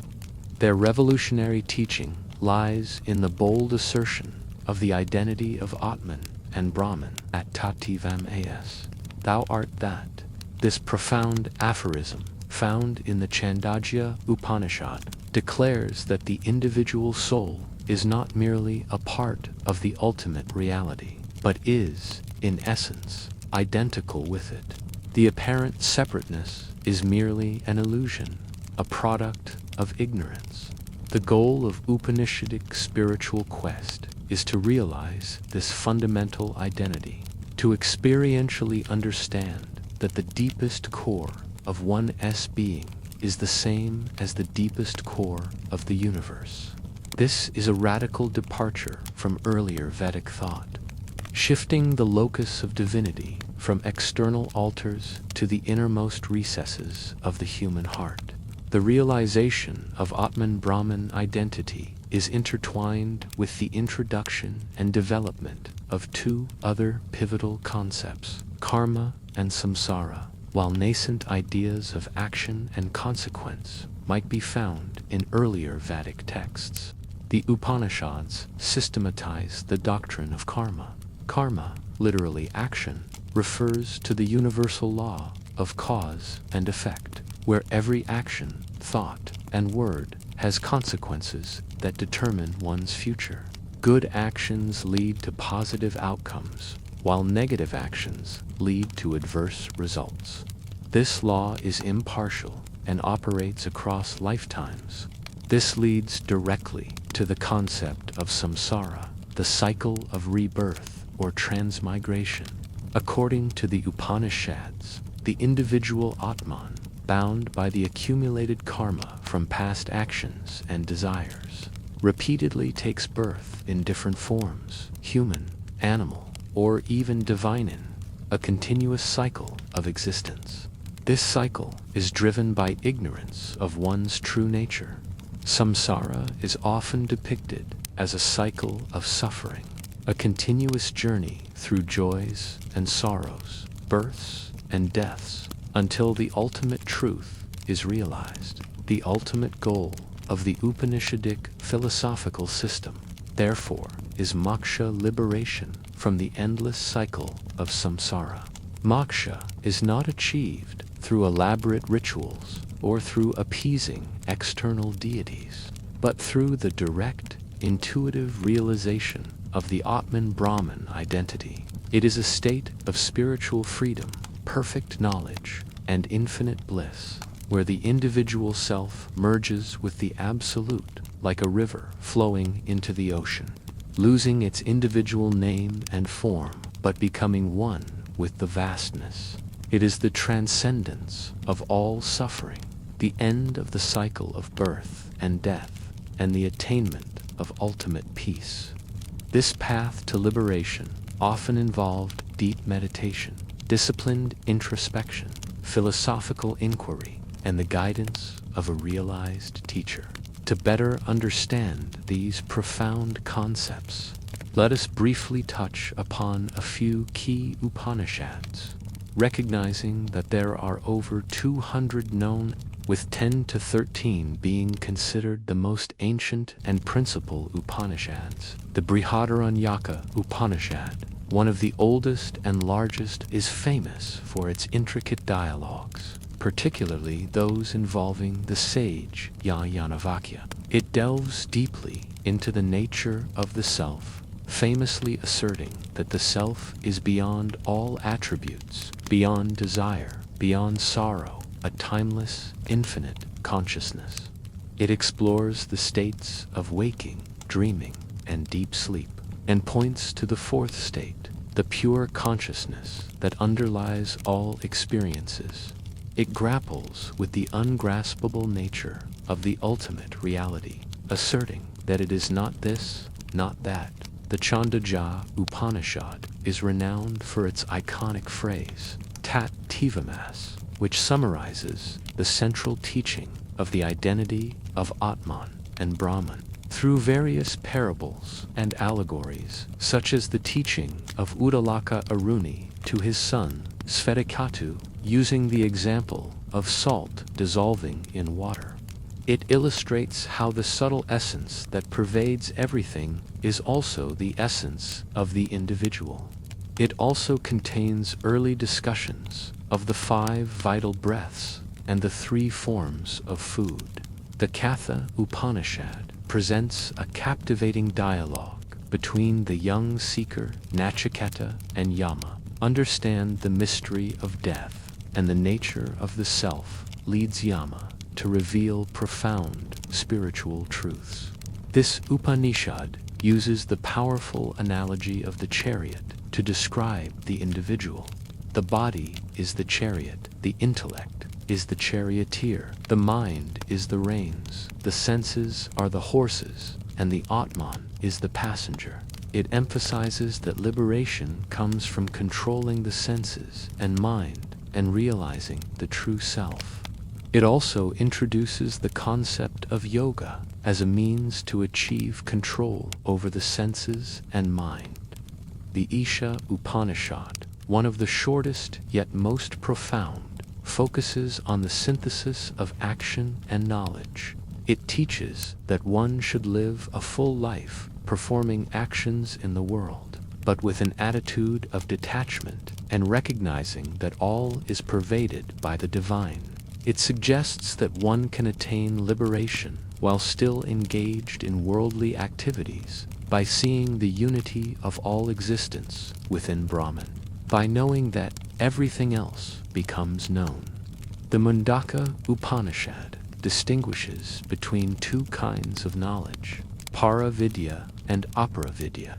The lower knowledge encompasses the Vedas and ritualistic practices, while the higher knowledge is the direct realization of the imperishable Brahman. It famously declares, "Truth alone triumphs, not falsehood," which is India's national motto. It also contains the simile of 2 birds sitting on the same tree, one eating the fruits and the other merely observing. The methodology of inquiry in the Upanishads marked a significant departure. It was less about prescriptive ritual and more about introspective meditation, philosophical debate, and rigorous logical reasoning, often presented in the form of questions and answers. The process involved deep contemplation, listening to the teachings, reflecting upon them, and then meditating on them until direct realization occurred. The technique of neti-neti was employed to negate all limited conceptions and attributes, systematically peeling away layers of illusion to arrive at the unconditioned, ultimate reality. This systematic negation was a powerful tool for intellectual and spiritual purification, leading the seeker beyond all dualities and conceptual frameworks. The philosophical revolution ushered in by the Upanishads had profound implications, reshaping the understanding of spirituality, morality, and the individual's place in the cosmos. setting the indispensable stage for almost all subsequent Hindu thought and other indigenous Indian philosophies like Buddhism and Jainism. Firstly, it democratized spirituality to a certain extent. While the Rigvedic rituals were often complex and primarily performed by a priestly class, the Upanishadic quest for Brahman Atman could theoretically be undertaken by anyone with the intellectual capacity and spiritual earnestness, regardless of social standing, though the knowledge was still largely transmitted within specific lineages. The emphasis shifted from communal ritual to individual spiritual experience. Secondly, it laid the ethical and moral groundwork for later Hindu Dharma. The doctrine of karma, particularly, provided a strong moral framework, emphasizing individual responsibility for one's actions and their consequences. This encouraged ethical conduct, compassion, and self-restraint. Thirdly, it elevated the status of knowledge as the supreme means to liberation, often placing it above mere ritual performance. While rituals were not entirely discarded, their ultimate efficacy was now seen as subservient to the direct realization of ultimate truth. This intellectual rigor and emphasis on inner wisdom profoundly influenced later philosophical schools.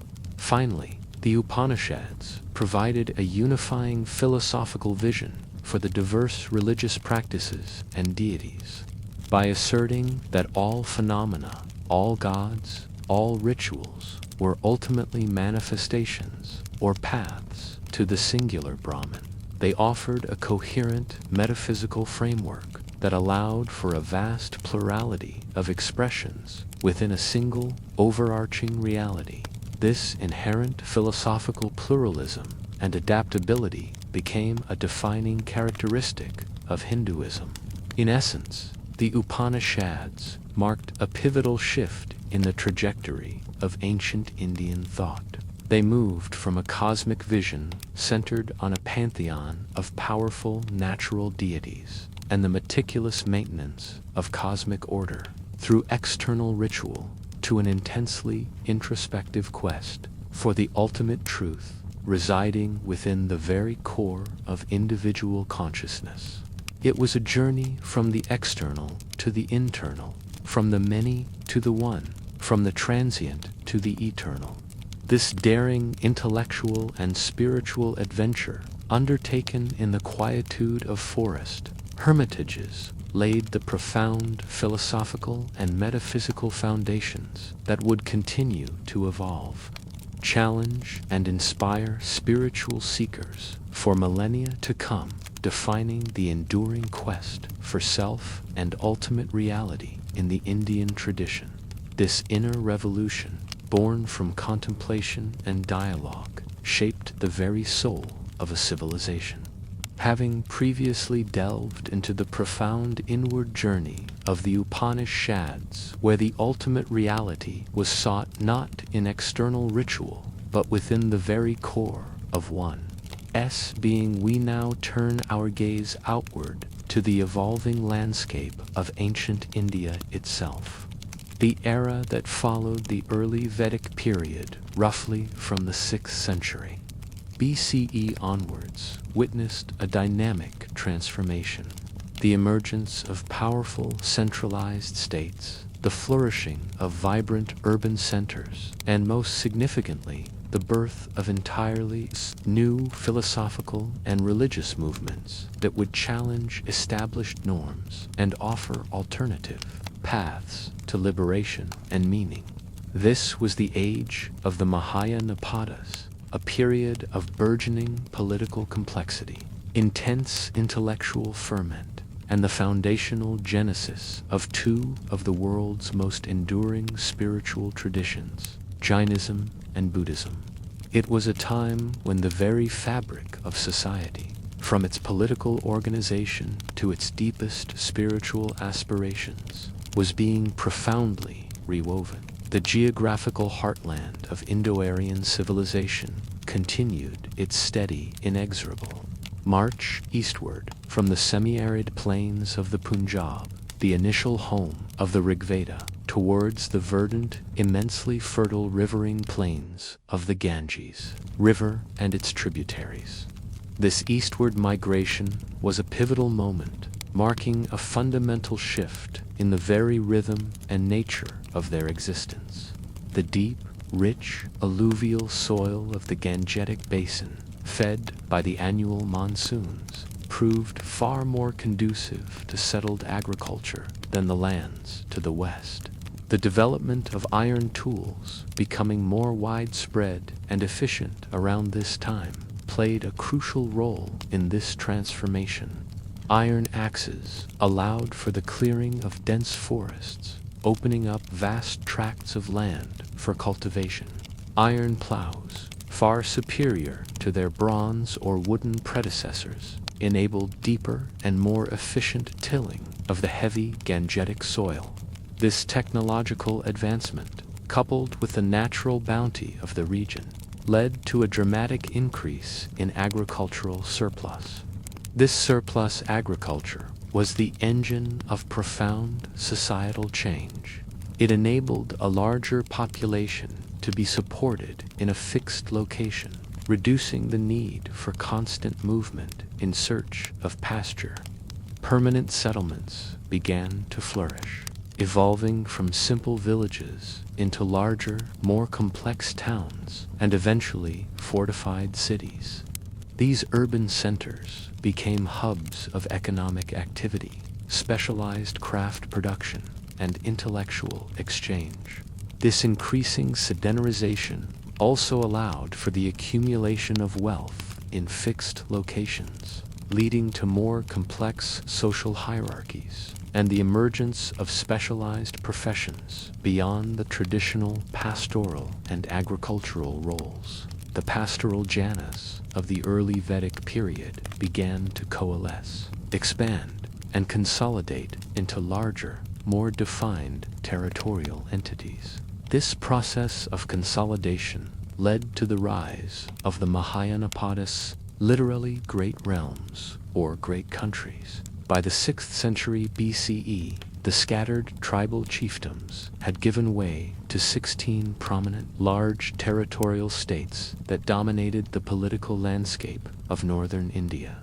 These were no longer fluid tribal units, but well-defined geographical regions with a fixed capital city, a standing army, and a more centralized administration capable of collecting taxes and enforcing laws. The concept of Janapada evolved into Mahayanapada as some of these territories grew in power and influence, absorbing or subjugating their smaller neighbors. Among these 16 Mahayanapadas, some of the most notable included Kashi, an ancient and prestigious kingdom centered around modern-day Varanasi, known for its wealth and textile industry. Kasala, a powerful kingdom to the north of the Ganga, with its capital at Shravasti, a rival to Magadha for supremacy. Magadha, located in modern-day Bihar. This kingdom would eventually rise to become the most dominant power, forming the nucleus of the first great Indian empires due to its strategic location, rich iron ore deposits, and fertile land. Vajji, a confederacy of 8 or 9 allied clans, one of the earliest known republics. Malla, another republican confederacy. Chetty Vatsa, Kuru, Panchola, Matsya, Sarasena, Avanti, Gandhara, Cambodia. These were other significant kingdoms and republics spread across northern and northwestern India, each with its own distinct identity and political structure.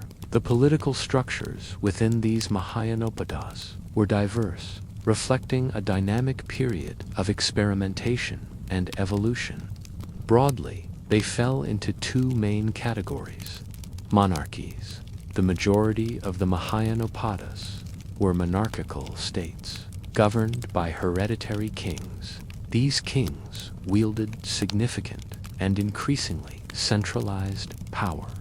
They maintained standing armies, collected taxes, and administered justice. Examples include Kosala, Magadha, and Avanti.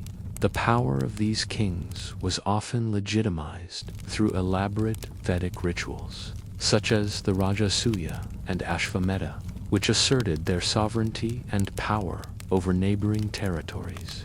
The king was seen as a protector and upholder of Dharma. Republics, or oligarchies. A unique feature of this period was the existence of non-monarchical states, often translated as republics, or oligarchies, where power was not vested in a single hereditary ruler, but shared among a council or assembly of clan elders or powerful families. These were known as Ganesh Sanghas, or Ganarajas.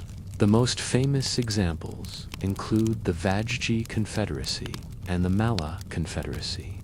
In these Ganasangas, decisions were made through deliberations in an assembly, where representatives of the ruling clans would discuss and vote on matters of state, while not democratic in the modern sense, as power was typically limited to the Kshatriya clans and excluded women and lower Varnas. They represented an important alternative political model, emphasizing collective decision-making and a degree of internal self-governance. These states often faced challenges from their expansionist monarchical neighbors due to their decentralized nature. The economic landscape of the Mahayanopadas was equally transformative. The rise of permanent settlements led to the growth of specialized crafts and industries. Potters, weavers, carpenters, metalworkers, jewelers, and other artisans congregated in urban centers, forming guilds that regulated their trades and often played a significant role in civic life. Trade flourished both overland and along the rivers, connecting the various Mahayanopadas and even extending to distant lands. The use of punch-marked coins, typically made of silver and copper, emerged as a standardized medium of exchange, facilitating transactions and stimulating economic growth. This shift from a largely barter-based economy further propelled urbanization and the rise of a powerful and influential merchant class, who increasingly challenged the traditional dominance of the priestly and warrior classes in terms of wealth and influence. Socially, this period saw an intensification of the Varna system, moving towards greater rigidity, though still not as fixed as the later caste system. With specialization of labor and accumulation of wealth, the lines between occupations became more defined. However, the rise of the merchant class, along with the intellectual ferment of the age, began to create new social dynamics and tensions. The traditional authority of the Brahmins, tied to ritual, was increasingly questioned by those who found the rituals expensive, complex, or spiritually unsatisfying. The Kshatriyas, as rulers and warriors, continued to hold political power, but the Vaishyas gained economic clout. The Shudra class, providing labor, remained at the bottom. But the very nature of urban life and new religious movements would offer them different opportunities and perspectives. New paths to enlightenment, the Shramana movements.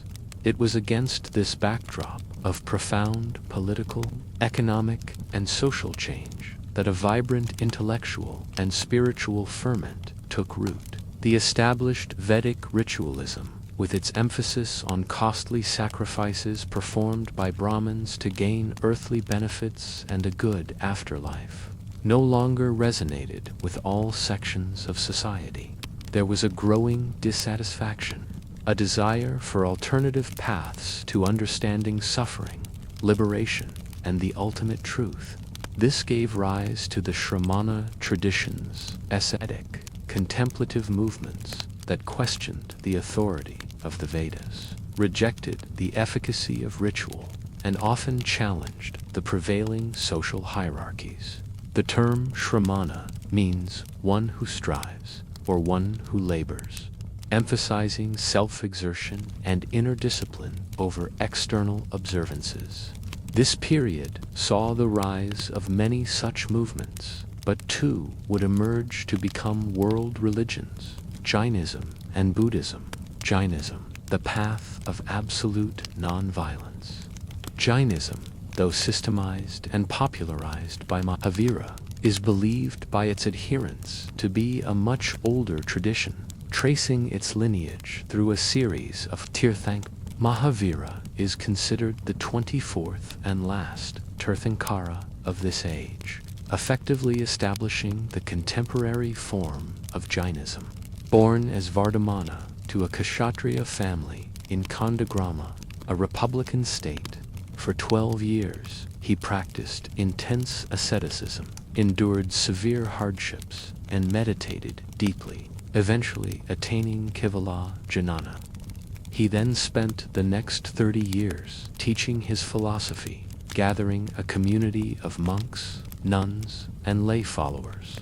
The core tenets of Jainism revolve around the principle of strict self-control and the purification of the soul through right conduct. The central doctrine, indeed the supreme Dharma, is ahimsa in thought, word, and deed, extended to all living beings, no matter how small. This principle is applied with an unparalleled rigor, leading Jain monks to sweep the ground before them to avoid harming insects, filter their water, and wear masks to prevent inhaling tiny organisms.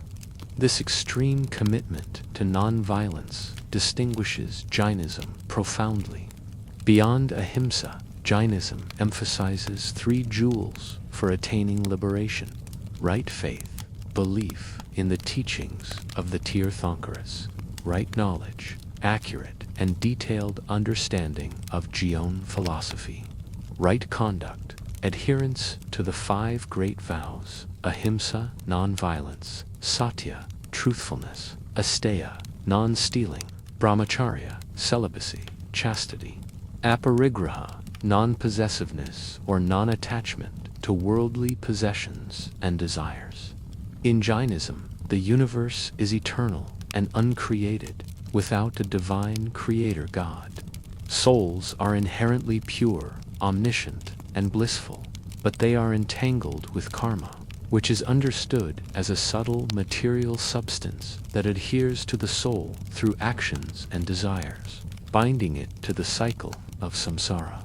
Liberation is achieved by purifying the soul of all karmic particles through rigorous asceticism, penance, and adherence to the vows, thereby allowing the soul to ascend to the top of the universe, to a state of infinite knowledge and bliss.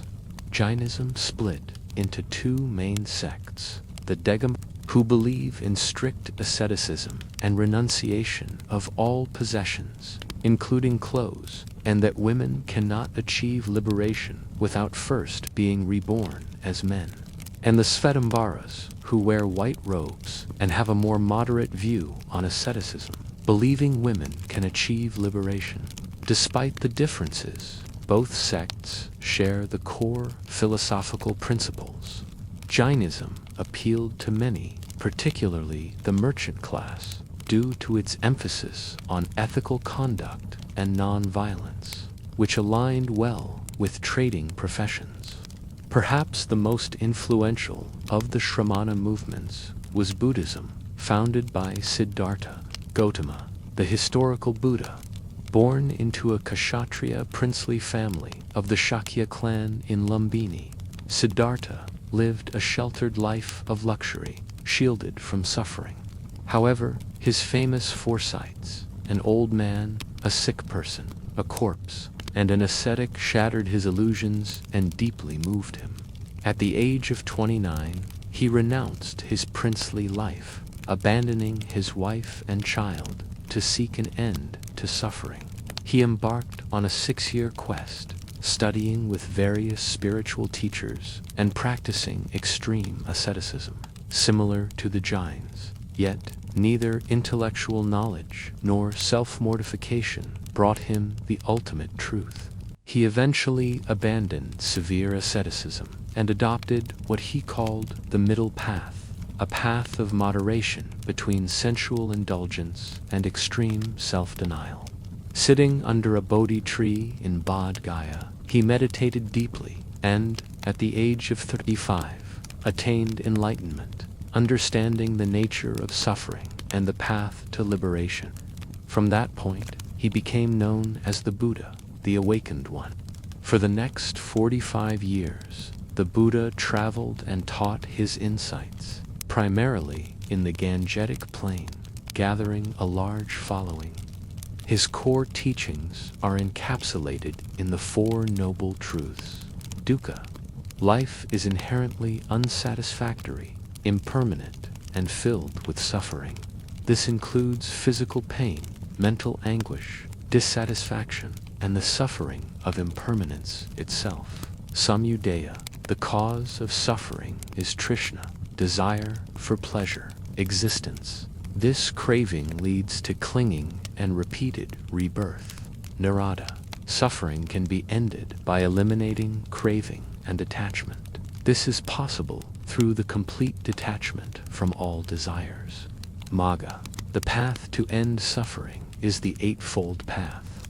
The Eightfold Path is the practical guide to achieving liberation. It is divided into 3 categories: wisdom, right understanding, comprehending the Four Noble Truths, right thought, thoughts of nonviolence, compassion, and renunciation, ethical conduct, right speech, abstaining from lying, harsh speech, slander, and idle chatter, right action, abstaining from killing, stealing, and sexual misconduct, right livelihood, earning a living in a way that does not harm others, mental discipline, right effort, striving to prevent unwholesome states and cultivate wholesome ones, right mindfulness, being aware of one's body, feelings, mind, and phenomena, right concentration, developing deep meditative states. The ultimate goal in Buddhism is nirvana, a state of profound peace, freedom from suffering, and the extinguishing of craving, leading to liberation from samsara. Unlike the Upanishadic concept of Atman, the Buddha taught unnata, asserting that there is no permanent, unchanging self or soul in the individual. Instead, the self is a composite of constantly changing physical and mental phenomena, an interdependent process, emphasizing impermanence and interconnectedness. This was a radical departure from mainstream Vedic thought. The Buddha established the Sangha, a monastic community of monks and nuns, which became crucial for the preservation and dissemination of his teachings. The Sangha was remarkably egalitarian, welcoming individuals from all social strata, effectively transcending the Varna system for its members.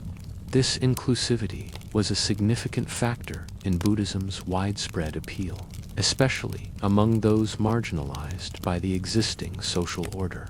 The rise of Jainism and Buddhism, alongside other Shramana traditions like the Ajvakas, represented a profound intellectual and spiritual challenge to the dominant Vedic Brahminical tradition, authority of the Vedas. Both Jainism and Buddhism rejected the supreme authority of the Vedas as divinely revealed texts, a cornerstone of Brahmanical orthodoxy. They instead emphasized direct personal experience and rational inquiry. Efficacy of ritual. Both movements largely dismissed the efficacy of elaborate Vedic rituals and sacrifices for attaining liberation, seeing them as ultimately futile or even harmful.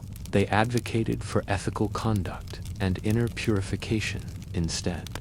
Concept of self, soul. While Jainism affirmed the existence of an eternal soul that accumulates karma, Buddhism famously denied a permanent, unchanging self, proposing a doctrine of impermanence. This contrasted sharply with the Upanishadic concept of an eternal Atman karma and rebirth. All three traditions accepted the core doctrines of karma and samsara, but interpreted them differently. In Jainism, karma was a material substance. In Buddhism, it was intention or volitional action. In Upanishadic thought, social hierarchy. While the Vedic tradition had the Varna system, both Jainism and Buddhism were more inclusive, welcoming people from all backgrounds into their monastic orders, often challenging the established social order by emphasizing individual spiritual worth over birth. The Buddha actively criticized the Brahmanical claims to superiority, asceticism versus middle path. Jainism advocated for extreme asceticism to purify the soul. Early Buddhism, while embracing monastic discipline, ultimately rejected extreme asceticism in favor of the middle path. The Upanishadic tradition, while valuing renunciation, also allowed for the householder path. The appeal of these new paths was widespread, particularly among the emerging urban merchant class, who sought spiritual meaning beyond the rituals that benefited the Brahmins and Kshatriyas, and among those from lower Varnas who found a more egalitarian spiritual community in the Sangha. The emphasis on ethical conduct, direct experience, and a more accessible path to liberation resonated deeply with many. This period, therefore, was a vibrant crucible of ideas, where ancient traditions were questioned, and new spiritual paradigms emerged that would shape the destiny of India, and indeed, much of Asia. The Mahayanopadas provided the political and economic context for this intellectual explosion, creating an environment where diverse philosophies could flourish and compete for adherence. From the vastness of the monarchies to the democratic impulses of the republics, and from the intricate rituals of the Brahmins to the self-effacing paths of the Jains and Buddhists, this age truly laid the groundwork for the complex and multifaceted civilization that would follow. The stage was now set for even larger unifications, as one of these Mahayanopadas would soon rise to unprecedented power, forging an empire that would forever alter the subcontinent's trajectory. Our journey through ancient India has thus far traversed vast conceptual landscapes, from the subtle echoes of the Indo-Aryan arrival through the daily rhythms of early Vedic pastoral life and into the profound, introspective, philosophical revolution of the Upanishads, which reshaped the very quest for ultimate reality. We then witnessed the tumultuous rise of the Mahayanopadas, a mosaic of diverse kingdoms and nascent republics, where new spiritual paths like Jainism and Buddhism began to challenge established orthodoxies. Now we arrive at an epoch-making period, a time of unprecedented political consolidation and the forging of the subcontinent's first truly vast empire, the Mauryan Empire.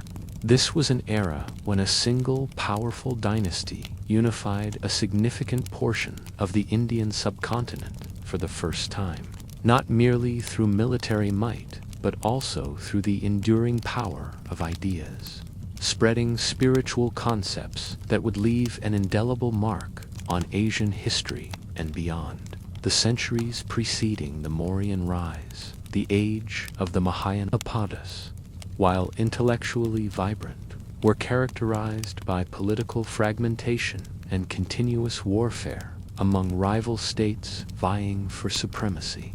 While powerful kingdoms like Kosala and Avanti had their moments of ascendancy, it was the kingdom of Magadha, strategically located in the fertile Gangetic plains of modern-day Bihar, that consistently demonstrated a superior capacity for expansion and dominance. Magadha possessed several inherent advantages. Its capital Pataliputra was well protected by rivers on 3 sides. It had access to rich iron ore deposits, essential for superior weaponry and agricultural tools.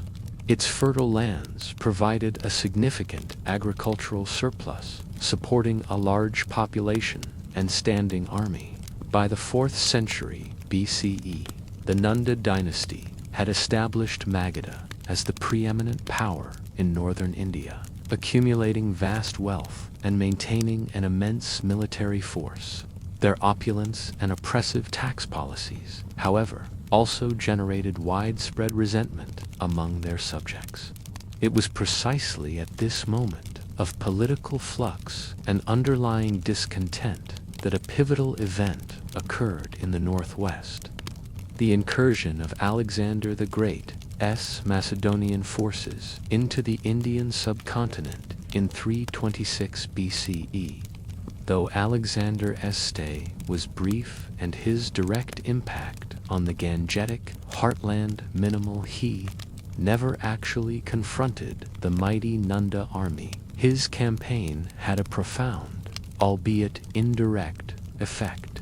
It exposed the military and administrative weaknesses of the fragmented, smaller states in the northwest, generating a power vacuum and a sense of political urgency. It also introduced a new Hellenistic influence and, perhaps more crucially, left behind a network of Greek garrisons and client states that would later engage with the rising Indian power. From this crucible of opportunity and instability emerged one of history's most remarkable figures, Chandragupta, a man of humble origins, yet possessing extraordinary ambition, military acumen, and strategic genius. Chandragupta is widely credited with founding the Mauryan Empire. Accounts vary, but tradition holds that he was mentored by the brilliant and pragmatic Brahmin minister Kautilya, also known as Chanukya or Vishnugupta. Kautilya, a master of statecraft, is famously associated with the treatise Arthashastra, comprehensive work on political science, economics, military strategy, and state administration, which provides invaluable insights into Mauryan governance. Around 322 BCE, Chandragupta, with Kautilya's strategic guidance and possibly leveraging the anti-Nanda sentiment, successfully overthrew the powerful Nanda dynasty in Magadha. This audacious coup marked the beginning of the Mauryan Empire. From this strong base, Chandragupta embarked on an ambitious campaign of unification. He systematically conquered the various independent states and tribal republics across northern India, absorbing them into his burgeoning empire. His military prowess was formidable, and within a few years he had consolidated control over the entire North Indian plain, an unprecedented feat of political centralization. Perhaps his most significant foreign policy achievement came around 305 BCE. He confronted Seleucus I Nicator, one of Alexander's most powerful generals and the founder of the Seleucid Empire in the west. After a brief but decisive conflict, Chandragupta emerged victorious. The subsequent peace treaty was immensely favorable to the Mauryans. Seleucus ceded vast territories, including what are now parts of Afghanistan, Baluchistan, and the Indus Basin, and exchanged a large number of war elephants for 500 Indian elephants. This treaty not only secured the Mauryan Empire's western frontiers, but also established diplomatic relations, evidenced by the Greek ambassador Megasthene's presence at the Mauryan court in Pataliputra, whose account, Indica, provides crucial contemporary insights. Chandragupta Maurya's reign effectively unified a vast continent, laying the foundation for a centralized imperial structure that would dominate Indian history for over a century. Chandragupta was succeeded by his son, Binjasara, who reigned from around 297 to 273 BCE. While less celebrated than his father or his illustrious son, Binjasara successfully maintained and further expanded the Mauryan Empire. He extended Mauryan control into the Deccan Plateau, though the exact extent is debated, bringing more diverse regions under the centralized imperial umbrella. He also maintained cordial diplomatic relations with the Hellenistic kingdoms in the west, continuing the exchange of ambassadors and cultural contacts initiated by Chandragupta.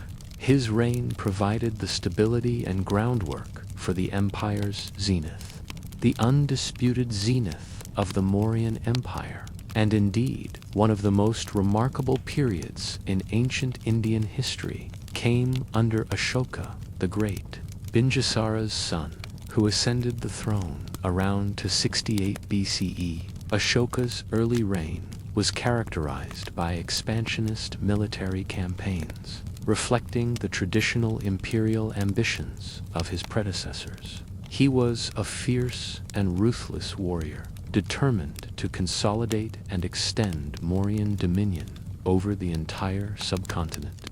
His most pivotal and transformative conquest was the Kalinga War, fought against the powerful independent kingdom of Kalinga, located on the east coast. The Kalinga War was a brutal and devastating conflict. The Mauryan army achieved a decisive victory, but at an immense cost. Ashoka's own edicts vividly describe the horrors he witnessed. 150,000 persons were deported, 100,000 were slain there in battle, and many more died. The sheer scale of the suffering, the bloodshed, and the widespread destruction filled Ashoka with profound remorse and a deep sense of repentance. This direct encounter with the grim realities of warfare shattered his aggressive imperial ambitions and catalyzed a profound spiritual transformation within him. It was a turning point, not just for Ashoka personally, but for the trajectory of the Mauryan Empire and, arguably, for the global spread of Buddhism. Following the Kalinga War, Ashoka gradually and then profoundly embraced Buddhism.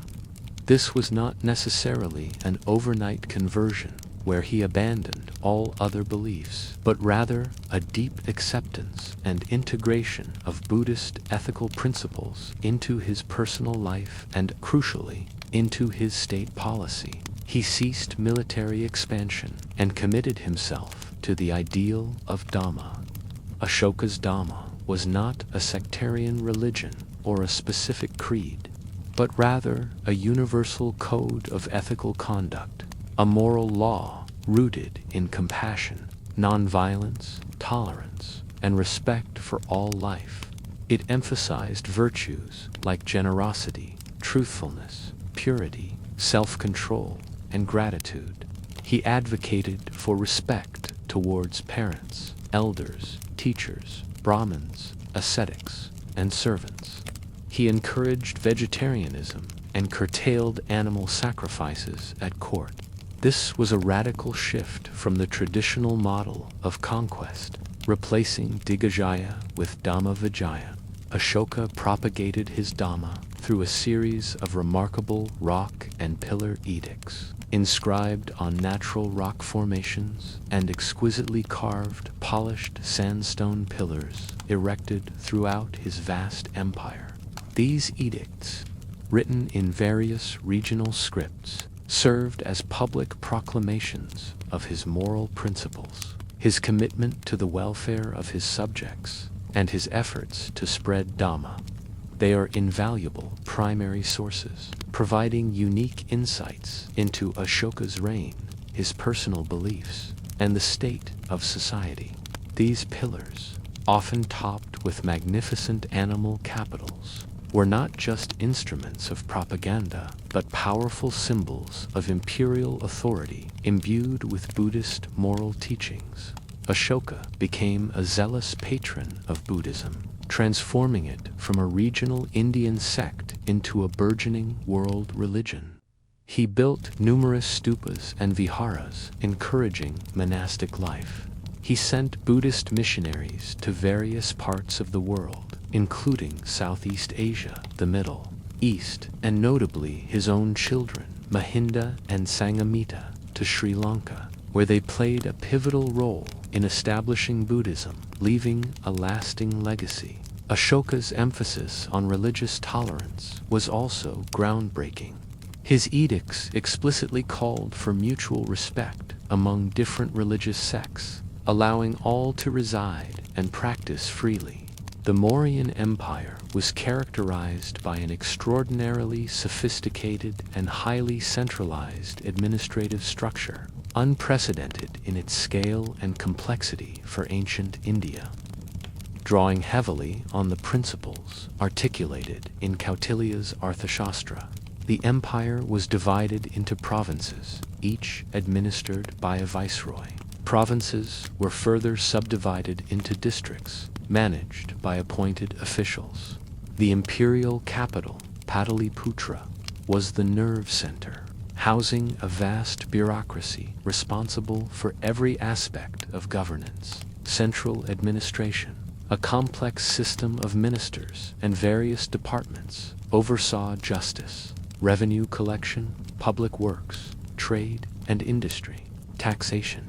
The state maintained strict control over economic activities and collected a significant portion of agricultural produce, customs, duties, and taxes on mines, forests, and salt, which were often state monopolies. This robust revenue system funded the vast administration and military. Standing army. The Mauryans maintained a massive standing army, reputedly numbering hundreds of thousands of infantry, cavalry, chariots, and elephants, ensuring internal order and defending the vast frontiers. Espionage network. Kautilya's Arthashastra famously details an elaborate espionage system, with spies disguised as ascetics, merchants, or ordinary citizens, designed to monitor officials, foreign activities, and public sentiment, ensuring state control and preventing sedition. Public welfare. Ashoka's reign particularly emphasized public welfare measures. He ordered the digging of wells, the planting of medicinal herbs and fruit trees along roads, and the establishment of rest houses and hospitals for both humans and animals, reflecting the compassionate principles of Dharma. The Mauryan period also marked a significant flourishing of art and architecture, characterized by a shift from the prevalent use of perishable materials like wood to more durable stone. This imperial patronage led to monumental structures and highly polished sculptures that bear a distinctive Mauryan aesthetic. Ashokan pillars. These were perhaps the most iconic architectural and sculptural achievements, carved from single blocks of highly polished Chunar sandstone. These towering columns were crowned with magnificent animal capitals, often displaying remarkable naturalism and lustrous polish. The Sarnath lion capital, with its 4 majestic lions, is the most famous example, symbolizing Ashoka's Dharma chakra and now forming the national emblem of India. These pillars were not merely decorative, but served as vehicles for Ashoka's edicts, carrying his message of Dhamma across the empire. Stupas. While stupas existed before Ashoka, he is credited with vastly expanding their construction. These hemispherical domed structures were built to house relics of the Buddha or Buddhist saints, serving as objects of veneration and pilgrimage sites. The Great Stupa at Sanchi, though elaborated upon later, has its origins in Ashoka's time. Caves and viharas. Mauryan patronage also extended to the excavation of rock-cut caves for ascetics, such as the Barabar caves. displaying a high degree of technical skill in polishing the interior surfaces to a mirror-like sheen. Monasteries also began to be constructed to accommodate the growing The Mauryan Empire, despite its formidable power and sophisticated administration, began to decline relatively swiftly after Ashoka's death around 232 BCE. His successors were not as capable or charismatic, struggling to maintain control over such a vast and diverse empire. Several factors contributed to its eventual fragmentation. Weak successors. Ashoka's immediate successors lacked his vision, administrative acumen, and political authority, leading to a gradual weakening of central control. Over-centralization. The highly centralized nature of Mauryan administration, so effective under strong rulers, became a vulnerability when central authority waned. Provincial governors began to assert greater autonomy. Administrative burden. Maintaining such a vast empire and its complex bureaucracy, coupled with the expensive standing army, placed an immense strain on the imperial treasury. Some historians argue that his emphasis on pacifism might have weakened the military's preparedness or the overall martial spirit of the empire, making it vulnerable to external threats, though this remains a subject of scholarly debate. Internal revolts and external pressures. Regional kingdoms asserted independence, and the empire faced renewed pressures from foreign invaders in the northwest. The last Mauryan emperor, Brihadrata, was assassinated by his own commander-in-chief, Pushyamitra Shunga, in 185 BCE, bringing an end to the Mauryan dynasty. Despite its relatively short lifespan of about 137 years, the Mauryan Empire left an indelible and profound legacy that shaped the course of Indian. They demonstrated that a large, centralized empire was feasible, establishing a powerful precedent and fostering the aspiration for future pan-Indian empires. Guided by Kautilya's Arthashastra, provided a blueprint for future Indian states. Its principles of governance, taxation, and law enforcement influenced subsequent dynasties for centuries. Spread of Buddhism. Ashoka's zealous patronage and active propagation transformed Buddhism from a relatively localized. His missions ensured its spread across Asia, particularly to Sri Lanka, Southeast Asia, and later East Asia. The Mauryan period is often seen as the golden age of early Buddhism in India. Cultural and artistic flourishing. The Mauryan period marked a crucial transition from wood to stone in art and architecture. The exquisite polish of the Ashokan pillars and their magnificent capitals, along with the early stupas and rock-cut caves, represent a high point of ancient Indian craftsmanship and imperial art, influencing subsequent artistic traditions. Ethical governance. Ashoka's unique concept of Dhamma, a state ideology rooted in universal ethical principles rather than mere conquest or religious dogma, presented an enduring ideal of righteous and benevolent governance. It influenced later rulers and remains a source of inspiration for concepts of moral leadership.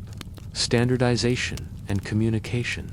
The extensive network of roads, rest houses, and the widespread use of Brahmi script in the edicts facilitated communication, administration, and trade across the empire, contributing to a sense of shared identity and connectivity. The Mauryan Empire thus stands as a monumental chapter in ancient Indian history.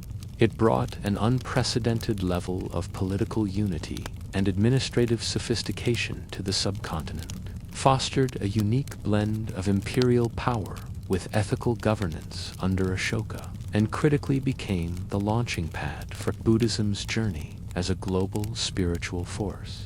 While the empire itself eventually fragmented, its ideas, its administrative innovations, and its profound spiritual legacy continued to resonate, shaping the destiny of India for millennia to come. The grand experiment of unifying a continent and spreading enduring ideas had truly begun.